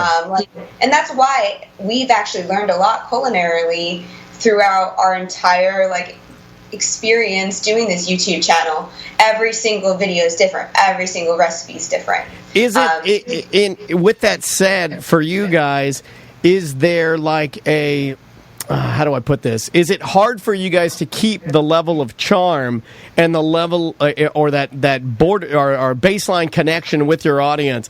Because I see a lot of guys, and we've even done it. We put out one video years ago, and it actually got picked up, and it was on the Tonight Show, and that was still a thing, and then it was on Ridiculousness and these silly shows. But we never really we did another one, and we really upped the production values, and that kind of killed the level of that connection, that spontaneity, that homegrown feel. Yeah. Do you guys have to kind of give and take with the level of production values that you have to not make it look like produce? Yeah, you don't want it to look like a TV show. You want it to look like JP and Julia or your favorite food friends are coming and they're doing everything DIY. Is that accurate or? Well, I mean, I'm probably not a good example, but we started this just because we really enjoy it. So a lot of the decisions we've made are because it's just something that we wanted to do. And I think that if you spend too much time trying to figure out how to please everybody, you lose yourself. So I think just being authentic to yourself, regardless if your set gets better or your kitchen gets cooler or your ideas get more bizarre, as long as you're staying true to yourself, I think people can read into the authenticity of that. Yeah. And I just don't ever want to fall into a trap of I'm doing it for some other purpose. Sure. Yeah. When you shift the focus or maybe the core reason of why you're doing it, then there's no point to do it anyway. So a trend that we've been, because we've been talking to a lot of YouTubers and podcasters and stuff, because we're just fascinated by the independent media. Even what we do as podcasters, that's like old media now. And it seems like everybody has a core of listeners, viewers, they're hardcores. For us, it's BDMs, and we just talked to Mike from Mike's Weather Page the other day, and he calls his core the Coneheads, and every podcast seems to have their core audience. Do you guys have a core that you kind of interact with, that you get to know your hardcore viewers? Your human barometer. Yeah. I mean, we have our silly names we give each other. We compete a lot, and we kind of designed the name, which is kind of goofy and silly. But it's if you're voting for me, you're a Julia Goo, or you're part of the JP squad, or whatever. It changes every single time because it deviates, But it's kind of the same idea. But if you your core audience loves to feel like they're part of a cult. Yeah. So the name thing, we started it kind of facetiously because a lot of these erratic teenage YouTubers were just on, it just seemed like they took a lot of speed and just were what's up guys, I'm Jake Paul, we're my Paul RP fam, Paul people. So we're just let's just do the same thing. And then I said yo, what's up, we're my JPers, how you peeing, pee strong, liquid legends. And now we got all these kids talking about their pee. Yeah. I love that because it's organic, and that's I saw you slip it in. He's making the mac and cheese. He's this one's goes for the JP, the P Funkers, the JP Nation, the P. Yeah, you're throwing these. Okay, yeah, I'm on board. Bad. Yeah, we our whole channel is dedicated on double entendres and allowing the adults to laugh while the kids enjoy the food, but the adults can enjoy the subtle humor. Yeah, is that important to you guys, the family aspect of it and making what you do accessible for all? Was that something that was always an idea that you had, or did it just kind of become that? I think that when you deal with adult comedy mixed with something that a kid could get excited about, when you have that comedic element, you're appealing on both levels. Just Shrek works so well. Or SpongeBob SquarePants. Yeah, for sure. SpongeBob is a good example. Well, you can watch it as an adult and enjoy it. Yeah. I need Advil if I watch SpongeBob. Okay, maybe I'm still okay. Well, Julia, you'll probably relate to this because you used to work in radio. It's like when me and Daniel, we came from radio background, and we used to complain all the time to upper management about like the FCC, and like we're like, we don't need a government agency like to like basically tell us like what you can and can't say. I'm like, the entertainment and the people that produce the entertainment will decide let you know what is the appropriate and what's not appropriate, and you guys is like, hey, this is what we want, and we're going to do it this way, and we're going to do it appropriate for a certain audience, and kids can watch this content, and guess what? We're going to self-police. Yeah, like you guys self-police because you're not idiots. Yeah, because it's beneficial for us, and it's like, of course, everybody's going to self-police because it's beneficial for them and their company. So you guys have decided what you wanted your audience to be, and that's what you're going to cater to. Yeah. And it's not like you're going to go out and just start cursing one day. Why would you do that? Like, it doesn't make any sense. But if you did want to, you could. Yeah, you can, but it's like you would never do that because it would be directly against your own, what you want to do. So, sure. I think it's all really based on, like, how you want to present yourself and how you want to be seen as well. Like, not to say like we're different, we are the same people, but I wouldn't talk like anything like on the internet that I wouldn't say in front of my mother. Like, it's just our own values and how you want to be portrayed. Yeah, I think that's a good example. Like, would you say it in front of your mom? Because then it's truly family friendly. Unless, you have a real weird kinky relationship with your mom. What? Right. Hey, guilty as charged. I think you'll like our show, JP. I don't cuss normally anyway, so if I were to cuss on the channel, I'd be like hearing your mom say the F word for the first time. Right, but that goes... like, that doesn't feel right. Yeah, but it also goes back to you hit the home run when you said it's just got to be authentic, and that wouldn't be authentic to you. Yeah. So what's next for you guys? Like, what's the bigger... I mean, you guys are already, doing so well on YouTube, and that's kind of your home now. What's the next thing that you're doing now? We're going to create a giant macaroni and cheese brand and sell it all over. Well, Butler, our sales guy, he's a huge stoner too. He straight up said he'd eat it. Like, so he's already freaking out about your show. Well, yeah, I mean, there's so many. What's interesting about being a YouTuber, and we've talked to we're buddies with Matt Mormon from Obsessed Garage, and his kind of business model is like, hey, I sell the products that I talk about. I put it together. I sell it on my site. He does very well. Some people are like, I'm a subscription based. I basically have subscribers and then are funded by our listeners or viewers. Some people are pure advertising, and there's no rules. What's cool is that literally whatever you guys want to do, you can do. And also, I'm curious if it seems like nowadays the giant corporations are starting to realize the value in all these independent media, and we saw it with Joe Rogan, right? Like, Spotify's like, all right, you are now worth, we deem you worth $100 million, and that's what we're going to pay. And everybody's saying that's a bargain. Yeah, so. It shocked a lot of people. They're like, wow, that is a large sum of money that he got paid. And then you're starting to see some of these independent, entertainers or media get bought up by bigger companies. Do you think that's a possibility for you guys in the future?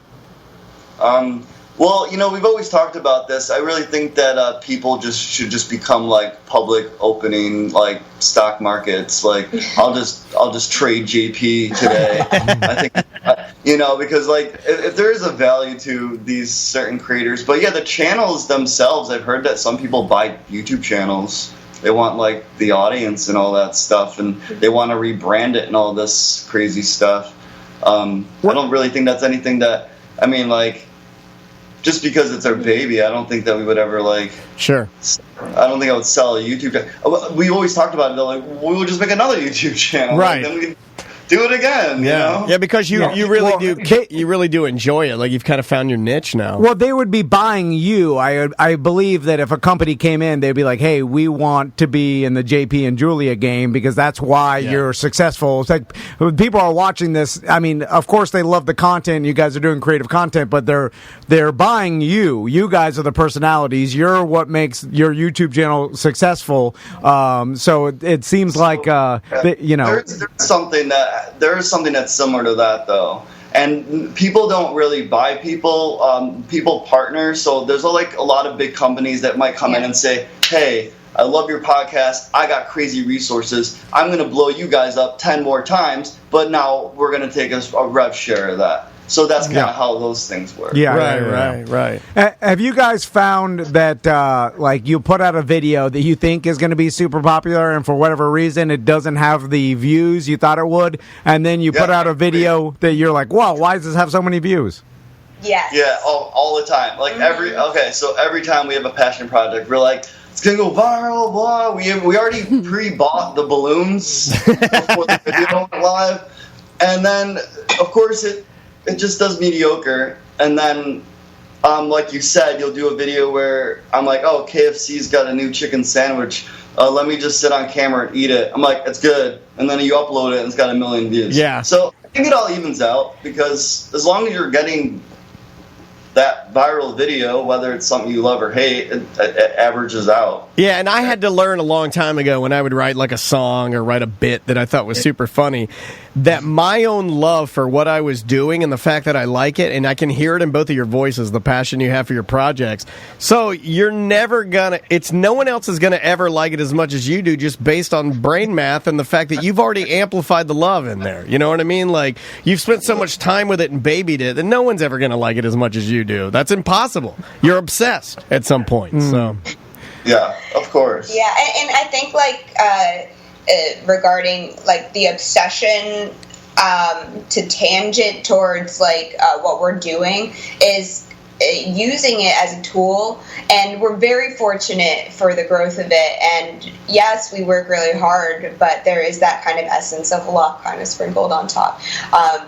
New opportunities that give us a little bit more elbow room to work with brands and to just kind of which is really a reluctant word that I never thought I would use before doing this, as the talent and advertising campaigns, things like that. Last year we partnered with Hard Rock Cafe, and we're in their television commercials. Nice. and new stuff hopefully is in the works that is not finalized yet, so I can't say. But it's a very exciting opportunity as us as YouTubers are becoming the talent for real world campaigns. Sure. Where here we are suddenly in Los Angeles, and this girl that can't even put her eyeliner on straight is getting makeup done by, a makeup artist, and it flips the script to the opportunities that are to come. It's we're open and we're moving forward.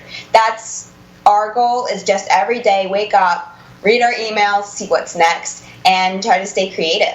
I love it. I mean, it's amazing what you guys built, and I'm sure you guys know it, but if you don't, you are soon going to be multimillionaires. I bet from the trends that I've seen and from what I've been watching, and as society has changed and stuff, you guys are on the cusp of all of a sudden you're going to have giant food brands. If not, it may be already happening, but Kraft macaroni and cheese, hey, do this. I mean, I don't know what the Dude Perfect guys have made, but they seem to be multimillionaires now. That was 20 years ago. Yeah, and then they're so famous. Oh my God. Yeah. I remember when they started their toy brand. I'm like, wow, that's big. And then on Nickelodeon. The Ryan Toy Review family. I mean, they are obviously multi-millionaires. They bought an entire state of the United States. They bought a whole state for Ryan's Toys. And you guys seem set up perfect to be the next in line to be. You're going to be so rich. Well, thank you guys. Thanks for hanging with us, y'all, and giving us the time. Of course, thanks for having us. Thanks so much, Tom and Dan. Yeah. Nope. And if you want to check them out, it's Healthy Junk Food, JP and Julia, HELLTHY, Junk Food. Find them on the YouTubes. Guys, have a great rest of your day and a great weekend, okay? Thanks, guys. Thank you. Bye. All right, see ya. That is JP and Julia from Healthy Junk Food. Wow, yeah, pretty cool. It is. I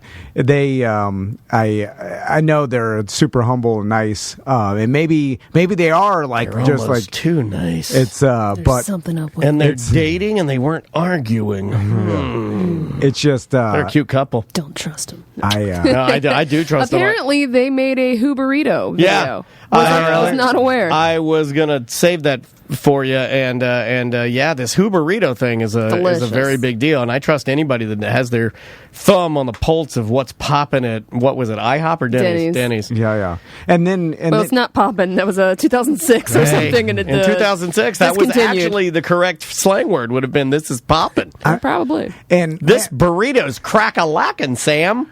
It has to be where there's production studios and these big companies are sitting back and they're like, what's a like a small show on like the WB now or something like that. WB hasn't been a thing since 2006. I don't know, like it's not still around. I thought CW. it was. Oh, the CW. Oh, whatever it is. Like whatever. So Michigan J Frog. Let's name a show.